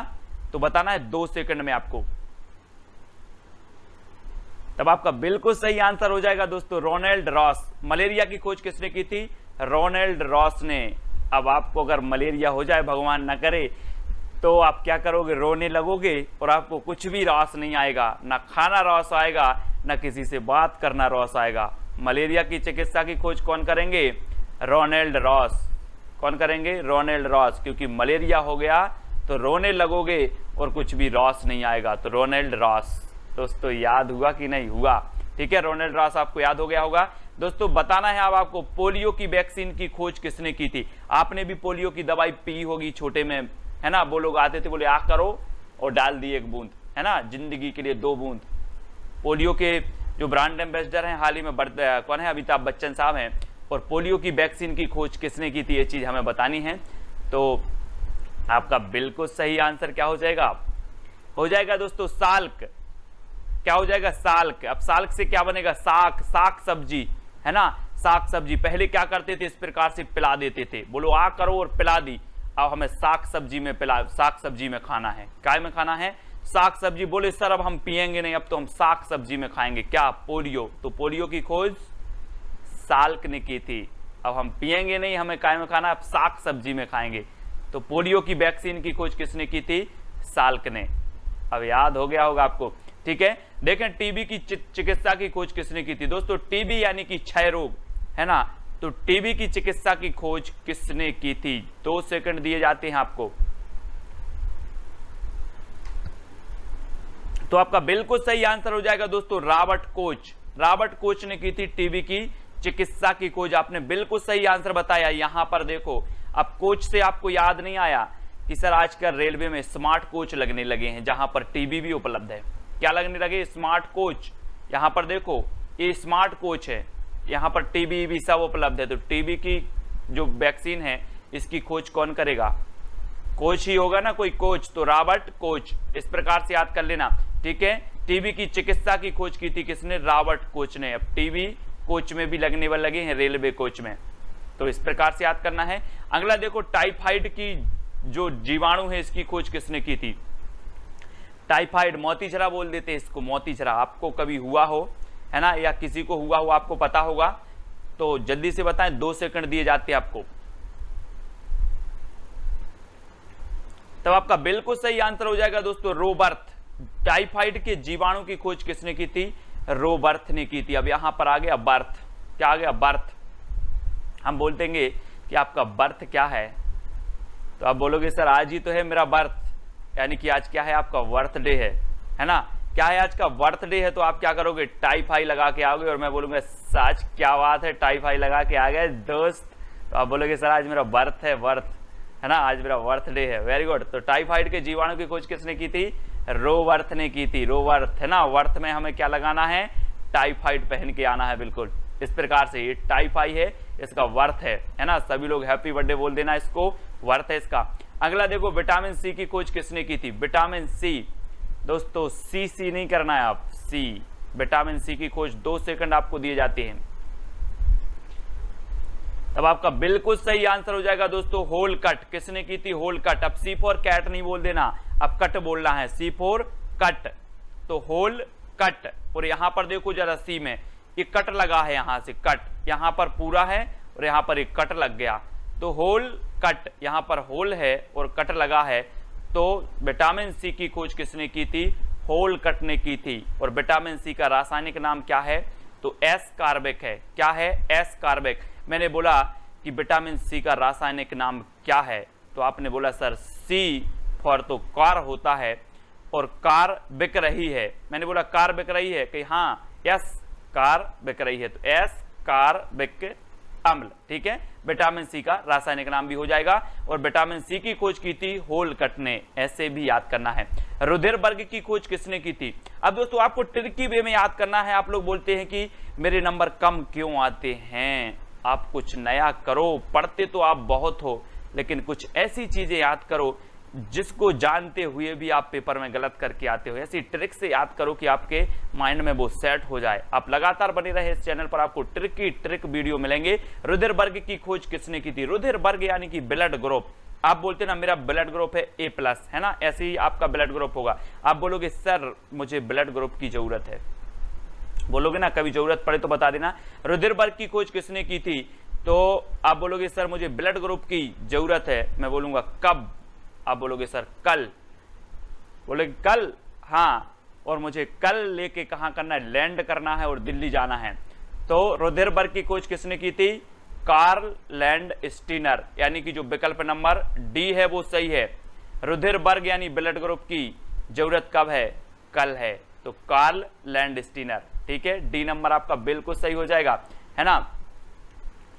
अगला बताना है दोस्तों आपको, इंसुलिन की खोज किसने की थी? 2 सेकंड में आपको उत्तर का चयन करके कमेंट में लिख देना है। इंसुलिन की खोज किसने की थी? तब आपका राइट आंसर हो जाएगा दोस्तों बैटेन। बैटेन से नहीं लग रहा आपको? बैटिंग कौन करते थे? सुनील गावस्कर। और यहां पर देखो इंसुलिन, इंसुलिन मतलब सुनील, ऐसे आभास नहीं हो रहा आपको? इंसुलिन सुलिन, है ना। तो सुनील गावस्कर क्या करते थे? बैटिंग करते थे। तो इंसुलिन की खोज कौन करेंगे? बैटिंग से बैटिन, इंसुलिन सुनील, है ना, गावस्कर बैटिंग करते थे, ये बैटिंग। ठीक है, अब बताना है आपको जीवाणु की खोज किसने की? जीवाणु। अब मैं थोड़ा सा हिंट देता हूं आपको कि संसार में प्रत्येक जीवाणु को जीने का हक है कि नहीं है? आप थोड़ा सा सोचो। प्रकृति ने किसी जीवाणु को यहां पर भेजा है, धरती पर बनाया है, तो उसको जीवन जीने का हक है। तो जीवाणु की खोज कौन करेंगे? जल्दी से बता देना। और आपका बिल्कुल सही आंसर आपने बता दिया है, ट्रिक आपने भी लगा ली है, ल्यूवेनहॉक, है ना। जीवाणु को जीने का क्या है? हक है, हक। तो ल्यूवेनहॉक, ठीक है, जीवाणु को जीने का हक है। टी नंबर आपका बिल्कुल सही हो जाएगा। अगला बताना दोस्तों, डीएनए की खोज किसने की थी? डीएनए, तो आपका बिल्कुल सही आंसर हो जाएगा दोस्तों जेम्स वाट ने। किसने की थी? James Watt. ये देखो मिस्टर सुधीर चौधरी जी न्यूज के, है ना, ये क्या करते हैं? डीएनए टेस्ट करते, न्यूज का डीएनए टेस्ट करते और सबकी बाट लगा देते हैं, और जिसका बनता था बिगड़ता था सबका किरकिरा कर देते। क्या करते थे? किरकिरा। तो डीएनए की खोज कौन करेंगे? जेम्स वाट, क्योंकि ये डीएनए में वाट लगा देते हैं और किरकिरा कर देते, तो क्रिक, जेम्स वाट क्रिक। ठीक है, अब बोलना नहीं आप कभी डीएनए, बोले डीएनए सर ने बताया था कि डीएनए में वो क्या करते? वाट लगा देते सबकी, है ना। आप भी देख लेना सुधीर चौधरी का डीएनए टेस्ट जी न्यूज पर। तो जेम्स वाट आपने भी देखा होगा। अगला बताना है दोस्तों, विटामिन डी की खोज किसने की थी? विटामिन डी की खोज, तो आपका बिल्कुल सही आंसर हो जाएगा दोस्तों क्या? हॉपकिंस। किसने की थी? हॉपकिंस ने की थी। और विटामिन डी का जो रासायनिक नाम है वो कैल्सीफेरॉल है। क्या है? कैल्सीफेरॉल। और कैल्शियम आपको मिलता है सूर्य से, ठीक है, लेकिन यहां पर विटामिन डी, और डी फॉर डैडी, और जो डैडी होते हैं आपके डैडी, वो घर के हॉपकिंस होते हैं, फुल नहीं होते। अब बोल नहीं देना, आप डैडी से पूछ लेना थोड़ी सर आप डैडी आप घर के हॉपकिंस हो? डैडी बोलेंगे हाँ हॉपकिंस हैं, हॉपकिंस। और फिर बोलना कि हाँ बाकी हॉपकिंस कौन है? तो वो बोलेंगे यहाँ पर इस चित्र में कि हॉपकिंस आपकी मम्मी और हॉपकिंस मैं हूँ, ठीक है। तो डी फॉर डैडी और डी क्या रहते हैं? हॉपकिंस रहते हैं घर के। तो विटामिन डी की खोज हाफकिंस ने की थी, हाफकिंस, याद कर लेना है दोस्तों, फनी ट्रिक जैसे भी याद हो, याद होनी चाहिए। होम्योपैथिक की खोज किसने की थी, प्रश्न क्रमांक 14।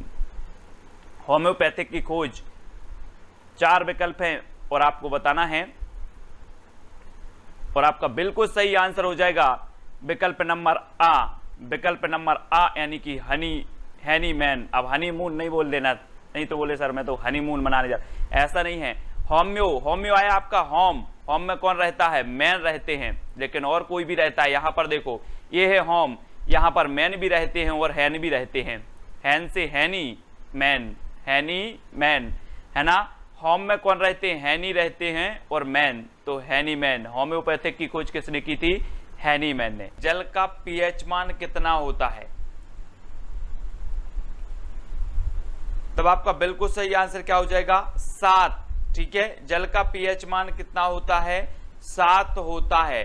और एक चीज बताना दोस्तों कि जल जो है, हम बोलते ना कि जल है तो कल है, और जिंदगी भर हमारा साथ नहीं छोड़ेगा, तो कौन नहीं छोड़ेगा, जल। अर्थात जल हमारी जिंदगी भर के लिए उपयोगी है और हमें साथ लेकर के चलना है बॉटल में। ठीक है, तो साथ लेकर चलना है तो 7, जल का पीएच मान क्या हो जाएगा, 7। ठीक है, जल हमें साथ लेकर चलना है तो पीएच मान 7। ठीक है, याद हो रहा ना आपको। अगला देखो, नमक का पीएच मान कितना होता है, नमक का पीएच मान बताना है,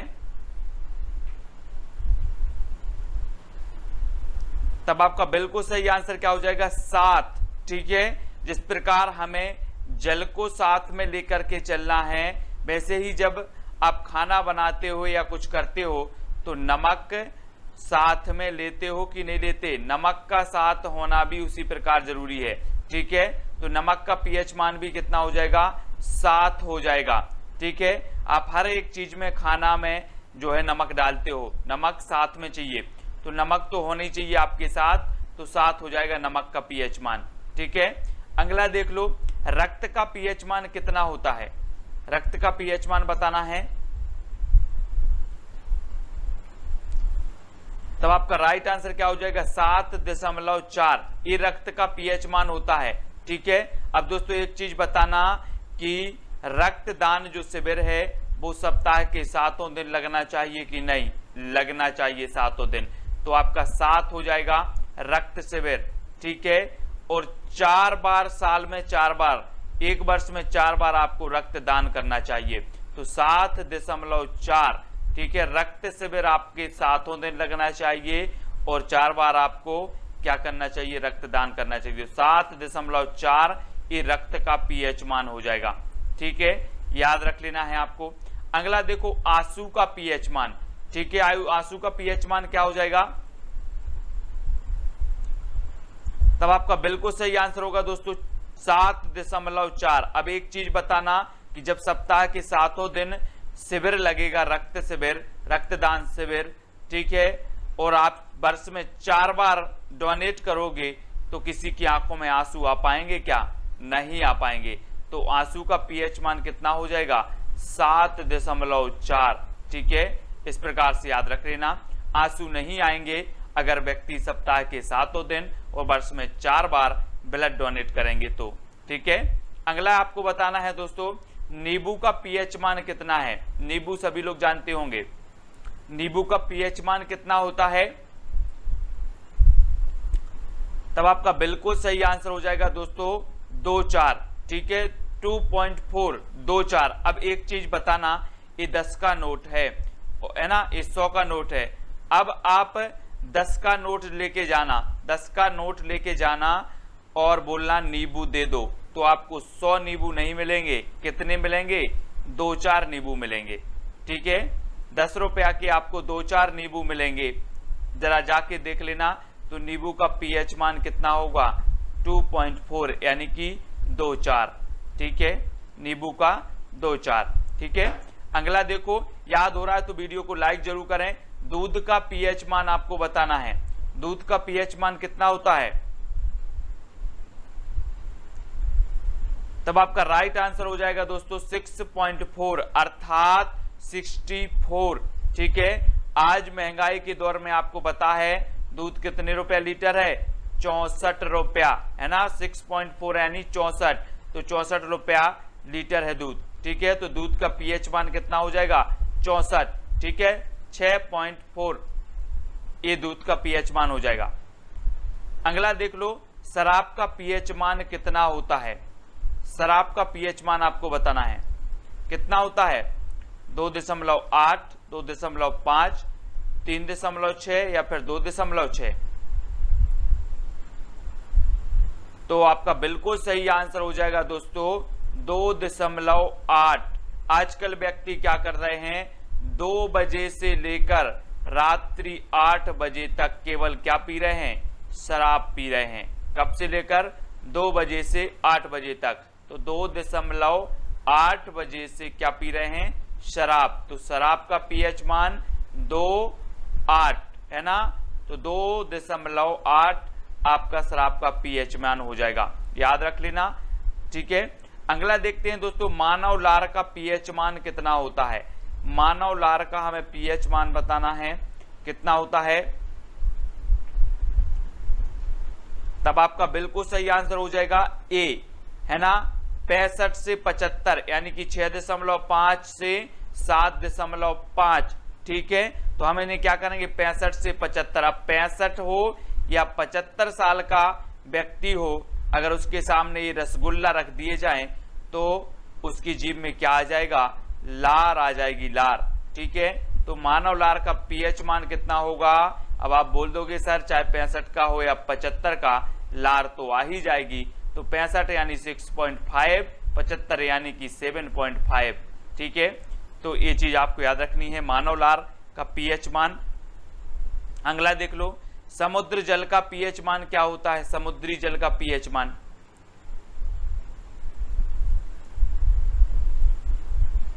तब आपका बिल्कुल सही आंसर होगा 8.5, ठीक है। कितना होता है, 8.5 होता है, काय का, समुद्री जल का। ये है समुद्र, और ये जो समुद्र है यहां से कितने किलोमीटर दूर है, 85 किलोमीटर दूर है, और यहां तक का किराया भी आपको 85 लगना है, यानी कि समुद्री जल का पीएच मान आपका कितना होगा, 8.5 यानी 85, ठीक है, 85 यानी 8.5 ये समुद्री जल का पीएच मान हो जाएगा, क्योंकि आपको 85 किलोमीटर जाना है तो 85 रुपया किराया भी देना होगा, 8.5, ठीक है। अगला आपको बताना है दोस्तों, मानव मूत्र का पीएच मान कितना होता है। मानव मूत्र का बताना है, प्रश्न क्रमांक 11 का उत्तर। तब आपका बिल्कुल सही आंसर हो जाएगा 4.8 से 8.4। अब 4.8 है, यहां पर उल्टा कर दो 8.4। ये क्या है, मानव मूत्र का पीएच मान होता है। नीरजा रोग किससे संबंधित है। अग्नि नीरजा रोग बताना है आपको, 2 सेकंड दिए जाते हैं, 4 विकल्प में से आप चयन करके उत्तर जरूर बताएं। तब आपका बिल्कुल सही आंसर हो जाएगा दोस्तों अग्नि नीरजा रोग संबंधित है सेव से। आपने सेव खाया होगा, ये सेव है ना, कई के तो जीभ में पानी आ गया होगा, तो ये सेव है, ठीक है। और इससे संबंधित जो रोग है वो कौन सा, अग्नि नीरजा। यहां पर देखो दोस्तों, ये सेव की खेती है और यहां पर क्या लग गई है, अग्नि लग गई है, तो आप क्या डालोगे, नीर डालोगे, नीर, क्या डालोगे, नीर डालोगे। तो अग्नि नीरजा काय की खेती में, सेव की खेती में, है ना, सेव की फसल में अग्नि लग गई है तो आप नीर डालोगे, तो अग्नि नीरजा जो रोग होगा वो किससे संबंधित होगा, सेव से संबंधित होगा। याद रख लेना, याद हुआ कि नहीं हुआ, अग्नि नीरजा सेव से संबंधित। अगला है ब्राउनिंग रोग किससे संबंधित है। ब्राउन मतलब क्या होता है दोस्तों, आपने पढ़ा होगा, ब्राउन मतलब क्या होता है, भूरा, ठीक है। और आप यहां पर देखें कि धान, गेहूं, नींबू, फूल गोभी, इनमें से भूरा कौन होता है, भूरा, जल्दी से बताएं और उत्तर आपको बताना है। ब्राउनिंग रोग किससे संबंधित है। तब आपका राइट आंसर क्या हो जाएगा, आपने बिल्कुल सही बताया है, फूल गोभी, ठीक है, ब्राउनिंग रोग संबंधित है। दोस्तों ये देखो फूल गोभी, चित्र के माध्यम से आप देख सकते हैं, भूरी है बिल्कुल, है ना, और ये ब्राउन जो रोग होगा ये फूल गोभी से संबंधित होगा, यानी कि जो बी नंबर है वो बिल्कुल सही है, ठीक है। अगर याद हो रहा है तो वीडियो को लाइक जरूर करें और शेयर जरूर करना है, और फेसबुक पे जुड़ जाना है सेल्फ स्टडी क्लास से इस विश्व में जैन। अपना पेज है जो उससे जरूर जुड़ना है। यूट्यूब पर सर्च करना है self study classes with Sumit Jain, ठीक है। हर राट रोग बताना है, हर राट रोग संबंधित है, किससे संबंधित है? हर राट रोग। तब आपका राइट आंसर हो जाएगा दोस्तों चुकंदर। हर राट रोग संबंधित है चुकंदर से। अब आपको याद रख लेना, अगर आप कमजोरी है आपको तो आपको खाना है हर रात को, हर रात को क्या खाना है? हर रात को खाना है चुकंदर। तो हर रात मतलब हर रात को क्या खाना है? चुकंदर खाना है। तो चुकंदर से संबंधित जो रोग हो जाएगा वो कौन सा हो जाएगा? हर रात, ठीक है। हर राट रोग याद हो रहा है तो लाइक जरूर करें। अगला प्रश्न आपको बताना है मार्स रोग किससे संबंधित है? मार्स रोग बताना है ये किससे संबंधित है? चुकंदर से, फूल गोभी से, मटर या फिर नींबू से? तो मार्स रोग आपका बिल्कुल सही आंसर होगा दोस्तों मटर, है ना। मटर से संबंधित है मार्स रोग। अब मार्स से क्या बजाएगा? मास। मास मतलब महीना, है ना। हर महीने आपको क्या खाना है? हर मास आपको खाना है मटर। हर मास आपको मटर खाना है। तो मार्स रोग कौन सी फसल से संबंधित होगा? मटर से संबंधित होगा मार्स, ठीक है। हर मास क्या खाना है आपको? मटर खाना है, ठीक है। तो मटर से संबंधित है। अगला देख लो, बंची टॉप रोग किससे संबंधित है? बंची टॉप ये किससे संबंधित है? तो आपने बिल्कुल सही बताया दोस्तों, केला। केला आपका बिल्कुल सही है। यहां पर देखो चित्र में ये केला यहां पर बांटे जा रहे हैं, है ना। आपको भी जल्दी पहुंचना है, नहीं तो आप क्या रह जाओगे? वंचित रह जाओगे, वंचित, है ना। टॉप में पहुंचना है हमें, नहीं तो वंचित रह जाओगे। तो बंची टॉप रोग किससे संबंधित होगा? केला से संबंधित होगा, ठीक है। केला यहां पर वितरण किया जा रहा है, केला आप देख रहे हैं चित्र में। और नहीं तो आप जल्दी नहीं पहुंचे, टॉप में नहीं पहुंचे तो आप वंचित रह जाओगे। तो बंची टॉप रोग किससे संबंधित होगा? केला से। हो रहा है ना आपको याद? बिल्कुल सही, वेरी गुड। तो लाइक ठोक दीजिए। अगला देखते हैं, टिक्का रोग किससे संबंधित है? टिक्का बताना है आपको। टिक्का हो जाते हैं ना, आप लोग गांव में बोलते हैं टिक्का हो गया यार। तो टिक्का रोग बताना है आपको। तब आपका बिल्कुल सही आंसर होगा दोस्तों, यहां पर देखो मूंगफली से संबंधित है। ये है टिक्का रोग। यहां पर आप मूंगफली के पत्ते दिख रहे हैं, ये आपको टिक्का टिक लगा रहा है, टिक, है ना। हम बोलते हैं ना टिक लगा दो यार, टिक। तो ये टिक हो गया, इस रोग को कह दिया टिक्का रोग। क्या कह दिया? टिक्का। तो ये मूंगफली से संबंधित है टिक्का रोग, ठीक है। कैसे? मूंगफली से संबंधित है। तो याद रख लेना है मूंगफली टिक्का, ठीक है। अगला देख लो, डाइबैक रोग किससे संबंधित है? डाइबैक। तो आपका बिल्कुल सही आंसर हो जाएगा दोस्तों, कैसे संबंधित है? नींबू से संबंधित है डाइबैक, है ना। और आप जब बालों में डाई करते हो, बालों में डाई, तो नींबू अवश्य डालते हो, है ना। बालों में डाई करते हो तो नींबू डालते हो। बालों में डाई करते हो आप ब्लैक करने के लिए, ब्लैक, तो डाई ब्लैक करने के लिए नींबू डालते हो, नींबू। और यहां पर देखो ये है नींबू, इसमें क्या होता है? ये पत्तों में लग जाती है और इस प्रकार से इसमें पत्ते नहीं बचते पूरे। ये डाइबैक रोग होता है नींबू में, ठीक है। चित्र के माध्यम से आपको समझ में आ गया होगा ये क्या है? डाइबैक रोग होता है काय में? नींबू से संबंधित है, नींबू की फसल से, ठीक है, नींबू के पौधे से संबंधित। अगला देखो क्वेश्चन, नेक्रोसिस रोग किससे संबंधित है? आपको यहां नहीं लग रहा कि नेक्रोसिस, है ना। नेक्रोसिस आंवला नहीं मिलेगा आपको। क्या नहीं मिलेगा? आंवला। नेक्रोसिस ये है आंवला। तो नेक्रोसिस क्या नहीं मिलेगा? अगर आप आंवले लेके जा रहे हो और मैं आपसे बोला हूं कि दे दो 2-4 चटनी के लिए, तो आप बोलोगे नेक्रोसिस आंवला नहीं मिलेगा। क्या नहीं मिलेगा? आंवला नहीं मिलेगा, नेक्रोसिस। तो आपका बी नंबर बिल्कुल सही हो जाएगा, आंवला। नेक्रोसिस, ठीक है, नेक्रोसिस आंवला से संबंधित। अगला देख लो दोस्तों, कोटर रोग किससे संबंधित है? कोटर बताना है, कोटर। तब आपका बिल्कुल सही आंसर हो जाएगा, गाजर से संबंधित है। और ये है गाजर, तो इस गाजर को हमें कतर के खाना है, कटर के, कोटर, है ना। कटर के खाना है गाजर को। तो कौन खाएगा? सभी खाएंगे कटर के। तो कोटर रोग किससे हो जाएगा? गाजर से संबंधित है, कोटर, ठीक है। कोटर रोग गाजर से संबंधित होगा। अगला देख लो, लाल सड़न रोग किससे संबंधित है? लाल सड़न रोग केला से, आंवला से, गन्ना या फिर गाजर से? तो आपका बिल्कुल राइट आंसर है दोस्तों, गन्ना से संबंधित है। कौन सा रोग है गन्ना से संबंधित? ए, लाल सड़न रोग, है ना, ए काय से संबंधित है? गन्ना से संबंधित। यहां पर देखो ए है लाल सड़न रोग, इस प्रकार से गन्ना में लाल सड़न रोग लग जाता है और गन्ना क्या हो जाता है? खराब हो जाता है। ये गन्ना की फसल आप देख रहे हैं, इसमें लाल सड़न रोग लगता है, ठीक है, तो गन्ने से संबंधित है लाल सड़न रोग। अगला देख लो दोस्तों, रस्ट व टुंडू रोग किससे संबंधित है? रस्ट व टुंडू,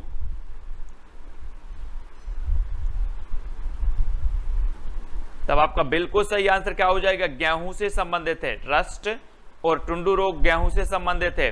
अब एक बात बताना दोस्तों, अगर आप किसान हैं या किसान के बेटे हैं या किसानों के बारे में जानना चाहते हैं, तो किसान जब गेहूं काट के आता है तो वो क्या करना चाहता है? रस्ट करना चाहता है, रेस्ट करना चाहता है, ठीक है। और जब ये गेहूं काटता है तो सिर्फ टुंडा रह जाते हैं, नीचे गेहूं के, इस प्रकार से ये टुंडा।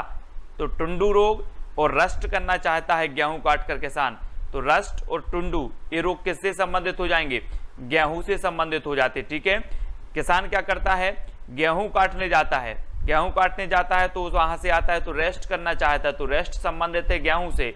अब जब गेहूं काटते हैं तो नीचे उसमें टुंडा रह जाते हैं, तो टुंडू ये भी गेहूं से संबंधित हैं, ठीक है। तो गेहूं आपका बिल्कुल सही हो जाएगा। अगला देखो दोस्तों, खैरा व ब्लास्ट रोग किससे संबंधित है? इसे झोंका रोग भी कहा जाता है, ब्लास्ट रोग को, तो ये किससे संबंधित है?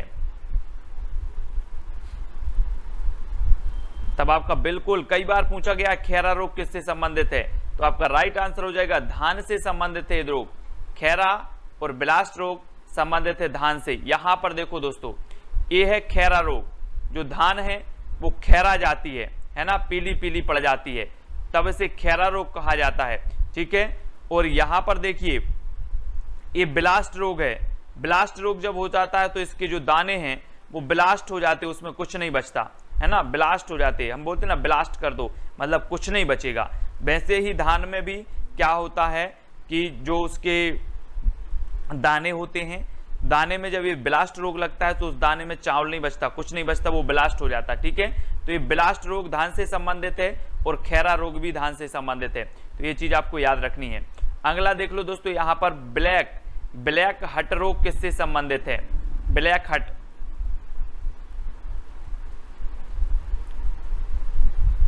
तो आपका राइट आंसर होगा दोस्तों आलू से संबंधित है। ब्लैक हट रोग किससे संबंधित है? आलू से संबंधित है। अब आपने आलू देखा होगा, ये है आलू, इसमें हो गया ब्लैक हट रोग। अब आप जब सब्जी बनाते हो तो ब्लैक को हटा देते हो और इतना काट के सब्जी बना लेते हो, तो ब्लैक हट किससे संबंधित होगा? आलू से संबंधित। ऐसा आलू था, इसमें ब्लैक आ गया, बढ़ता गया और ये पूरा खराब हो गया, तो ये ब्लैक हट रोग आलू से संबंधित हो जाएगा, ठीक है, आलू से।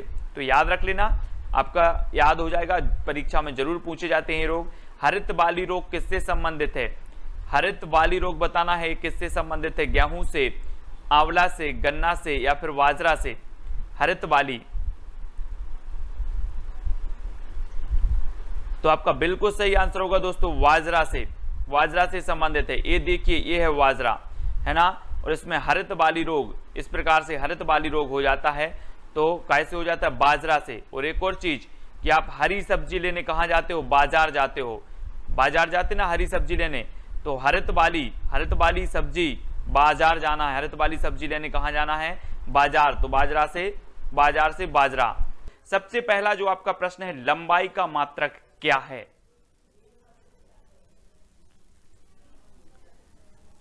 तब आपका बिल्कुल सही आंसर क्या हो जाएगा? मीटर, यानी कि जो अ नंबर है वो सही है। लंबाई का मात्रक क्या है? मीटर। अब आपको पता है कोई लंबाई, ये लंबाई आपको नापनी है, तो आप कैसे नापोगे? 1 मीटर, 2 मीटर, है ना, तो मीटर से नापोगे। तो लंबाई का मात्रक तो सभी लोगों को पता है क्या है? मीटर, ठीक है। अगला क्वेश्चन जो आपको बताना है, विद्युत धारा का मात्रक क्या है?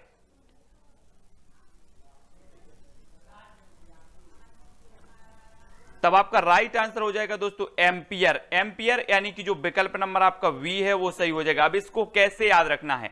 एम्पियर से क्या बनेगा? एम्पलीफार्म, ठीक है। और एम्पलीफार्म को चलाने के लिए आपको विद्युत की जरूरत होती है, तो आप याद रख लेना, विद्युत की धारा का यहां पर आएगी एम्पलीफायर में, तब ये एम्पलीफायर चलेगा। ठीक है, तो विद्युत धारा का आपका ऐसा ही मात्रक क्या हो जाएगा, एम्पलीफायर यानी कि एम्पियर। ठीक है, इस प्रकार से याद रखना है। अगला देख लेते हैं दोस्तों, द्रव्यमान का मात्रक है, द्रव्यमान का मात्रक बताना है आपको।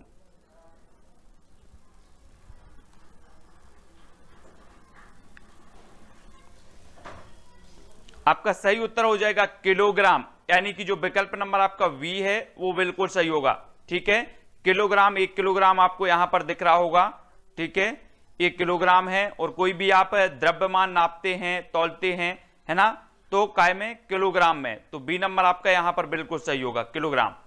ठीक है, ताप का मात्रक बताना है दोस्तों आपको, ताप का मात्रक क्या है।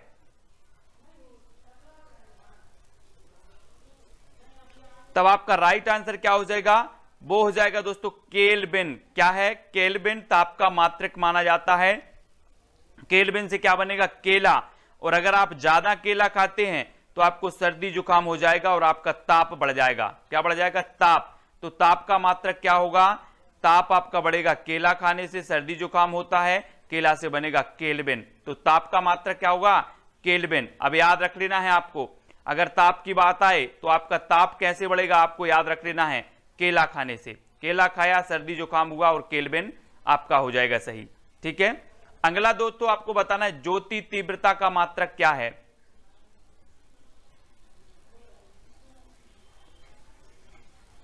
तो आपका राइट आंसर क्या हो जाएगा, कैंडला, है ना, ज्योति तीव्रता। ये आपको कैंडल दिख रही होगी, तो ये क्या है, ज्योति तीव्रता, और इसमें ज्योति जल रही है, तो ये ज्योति तीव्रता का मात्रक क्या होगा, कैंडला। ये तो सभी लोगों को पता है।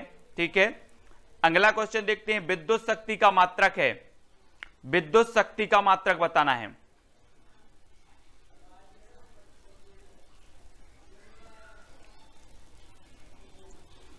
तब आपका बिल्कुल सही आंसर क्या हो जाएगा, वाट। अब एक चीज बताना दोस्तों, ये विद्युत का तार आया है यहां पर, और आपको आपने इसको पकड़ लिया, ठीक है, तो इसमें बहुत शक्ति होती ना, तो आपकी क्या लग जाएगी, वाट लग जाएगी। इस प्रकार से चित्र में देखो, इन्होंने विद्युत का तार आया और इन्होंने पकड़ा, तो आपको यहां पर देख रहे हैं, इनको करंट लगा, इनकी वाट लग गई। क्या लग गई, वाट। तो विद्युत शक्ति, अगर विद्युत का तार पकड़ोगे तो उसमें बहुत शक्ति होती है, आपकी क्या लग जाएगी, वाट लग जाएगी। इसलिए आपको विद्युत शक्ति का जो मात्रक होगा क्या होगा, वाट हो जाएगा। ठीक है, ऐसे याद रखना है। अगला है आपका समय का मात्रक क्या है।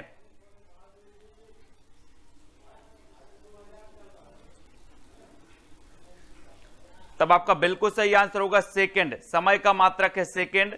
आप घड़ी में देख रहे होंगे, एक एक सेकंड आपके लिए कीमती होता है। ठीक है, तो समय का मात्रक सेकंड, सभी लोगों को पता है, याद भी आपको है। नेक्स्ट देखो, कार्य और ऊर्जा का मात्रक क्या है। कार्य और ऊर्जा का मात्रक यहां पर बताना है हमें।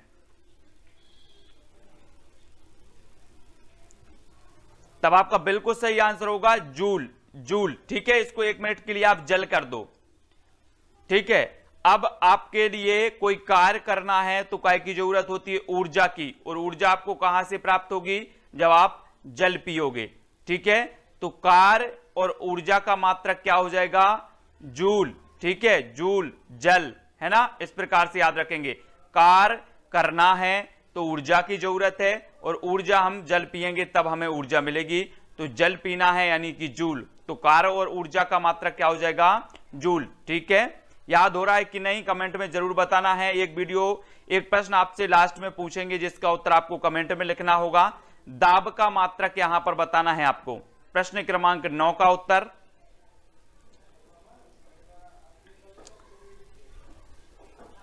तब आपका राइट आंसर क्या हो जाएगा, दाब का मात्रक क्या होता है। उत्तर आपने बताया है पास्कल। ठीक है, पास्कल। अब एक चीज बताना दोस्तों, जब आप परीक्षा की तैयारी कर रहे हैं तो बिना दबाव के क्या आप पास हो सकते हो, नहीं, है ना, आपके ऊपर दबाव है कायका की परीक्षा पास करना है।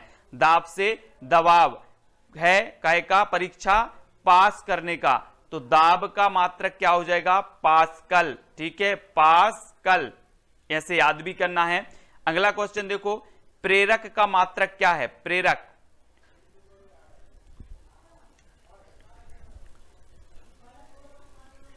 तब आपका राइट आंसर हो जाएगा दोस्तों हेनरी, हेनरी आपका सही हो जाएगा, यानी कि विकल्प नंबर बी। अब आपको पता होगा प्रेरक मतलब आप समझते हैं, इसको हम लेंगे प्रेरणा, है ना, प्रेरणा, प्रेरक, कुछ प्रेरक तत्व होते हैं। तो ये मुर्गी ऐसी प्रेरक है कि सुबह उठ जाती है जल्दी, आप इससे प्रेरणा लो, है ना, ये आपकी प्रेरक बनेगी कि आपको भी जल्दी सुबह उठकर क्या करना है, तैयारी करना है एग्जाम की। तो प्रेरक बनेगी कौन, हैन, हैन मतलब हेनरी, तो प्रेरक का मात्रक क्या हो जाएगा, हेनरी। प्रेरक कौन बन गई, हैन, तो प्रेरक का मात्रक हेनरी। ठीक है, इस प्रकार से आपको याद रखना है। अगला क्वेश्चन देख लो, बल का मात्रक क्या है, बल का मात्रक बताना है, प्रश्न क्रमांक 10 का उत्तर।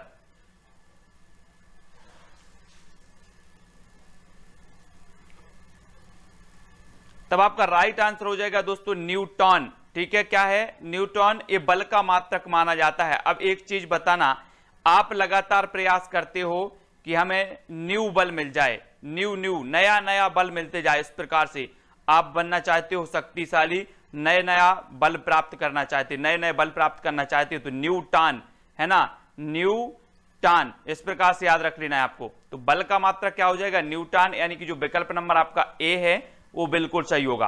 अगला देखो, बल का मात्रक है, तो न्यूटन तो आपका बल का मात्रक बिल्कुल सही है। नेक्स्ट है आवेश का मात्रक, आपको बताना है आवेश, आवेश का मात्रक क्या है। आप लोग बोलते ना कि आप आवेश में आ जाते हो, गुस्सा आ जाता है, तो गुस्सा के लिए क्या होना चाहिए, है ना, हम लोग क्या करते हैं, ठंडा पानी दो, ठंडा पानी दो, कूल पानी।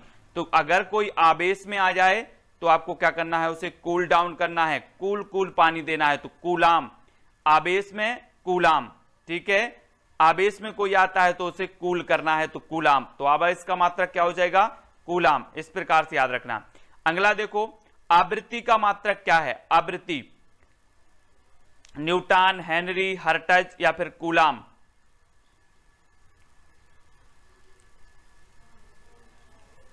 तब आपका राइट आंसर क्या हो जाएगा दोस्तों, हर्ट्ज। ठीक है, हर्ट्ज जो होगा वो क्या हो जाएगा, आवृत्ति का मात्रक होगा। अब आपका भी हार्ट होता है, हार्ट, है ना, आपने हार्ट पता है ना, दिल, दिल सभी का होता है, हार्ट होता है। तो अब ये जो आप चित्र में देख रहे हैं कि आप किसी को नहीं देना, है ना, दिल ऐसे नहीं देना, अगर ये दिल आपका टूट जाए तो क्या हो जाएगा, आपके हर्ट्ज की जो आवृत्ति है वो बढ़ जाएगी। ठीक है, तो हर्ट्ज का मात्रक, हर्ट्ज किसका मात्रक होगा, आवृत्ति का। तो आप लोग याद रख लेना, ये दिल की चाबी किसी को नहीं देना अपन को। ठीक है, तो आवृत्ति का मात्रक हर्ट्ज। ठीक है, तो हर्ट्ज क्या बनेगा, हार्ट, और हार्ट की आवृत्ति कब बढ़ती है, जब दिल टूटता है। ठीक है, तो याद रखें। अगला क्वेश्चन देखो, चाल का मात्रक है, तो क्या है, चाल का मात्रक बताना है, प्रश्न क्रमांक 13 का उत्तर।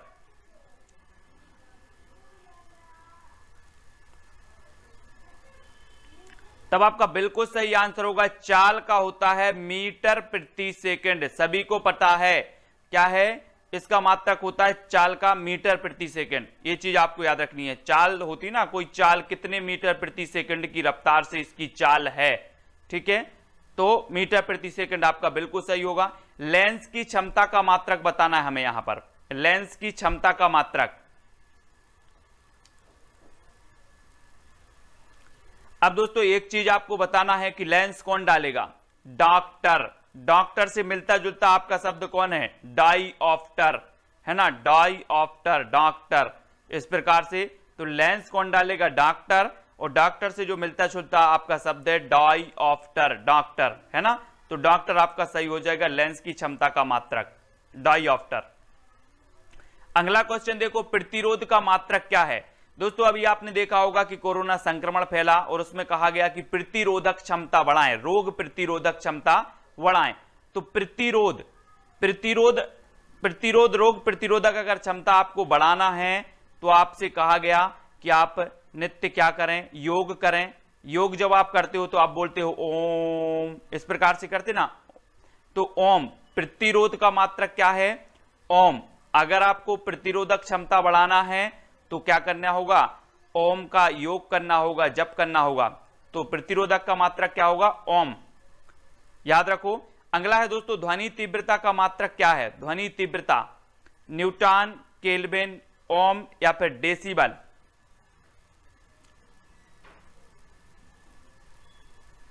तब आपका बिल्कुल सही आंसर क्या होगा, ध्वनि तीव्रता का डेसिबल। कई बार पूछा गया है और कई बार आपको याद भी है, ठीक है। ध्वनि तीव्रता का आपका डेसिबल याद रखना है, ठीक है। अगला आपको बताना है अणु भार का मात्रक क्या है। अणु और परमाणु सभी लोग जानते ना, ठीक है। ये विभिन्न प्रकार के अणु मिलकर क्या बनते हैं, एक परमाणु बनते हैं। अब ये अणु हैं, ठीक है, अणु। तो अब आप इसे खरीदने जाओगे तो क्या करोगे, पूछोगे ना कि इसका मोल क्या है, मोल क्या है। तो इस अणु का मोल क्या है, तो अणु का भार मात्रक क्या हो जाएगा, अणु भार का मात्रक मोल, ठीक है। अणु का मोल पूछना है अपन को, अणु का भार मात्रक होगा मोल, ठीक है, याद रख लेना मोल। अगला है आयतन का मात्रक क्या है, आयतन।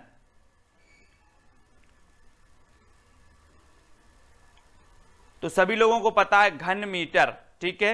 आयतन का मात्रक होता है दोस्तों घन मीटर, सभी लोग याद रखेंगे, घन मीटर आयतन का मात्रक हो जाएगा। अगला देख लो विद्युत विभव, विद्युत विभव विभवांतर का मात्रक क्या है। विद्युत विभव विभवांतर का मात्रक क्या हो जाता है, मात्रक हो जाता है दोस्तों वोल्ट, ठीक है।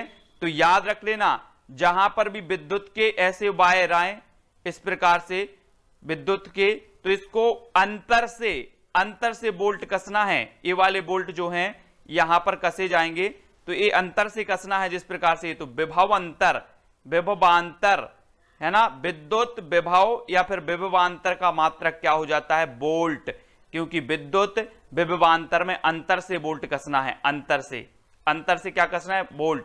तो अंतर विभवांतर आपको याद रख लेना, बोल्ट इसका मात्रक हो जाएगा। अगला है दोस्तों कोण का मात्रक क्या है, कोण। कोण का मात्रक आपको बताना है।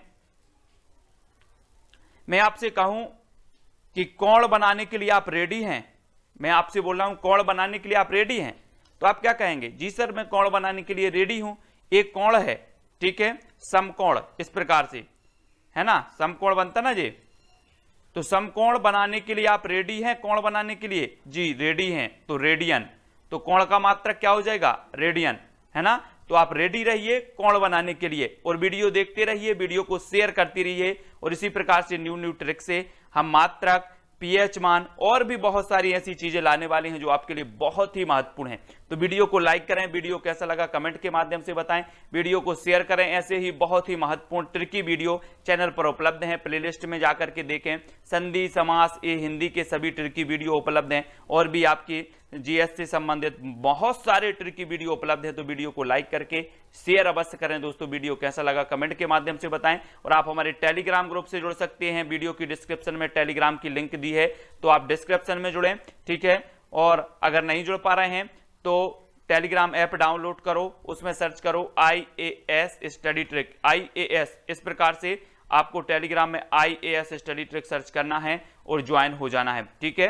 सभी लोगों को वीडियो कैसा लगा कमेंट के माध्यम से जरूर बताएं और भी आगे इसी प्रकार की न्यू ट्रिक लाते रहेंगे ताकि आपको याद होता रहे, एग्जाम में आप पास होते रहें। जय हिंद।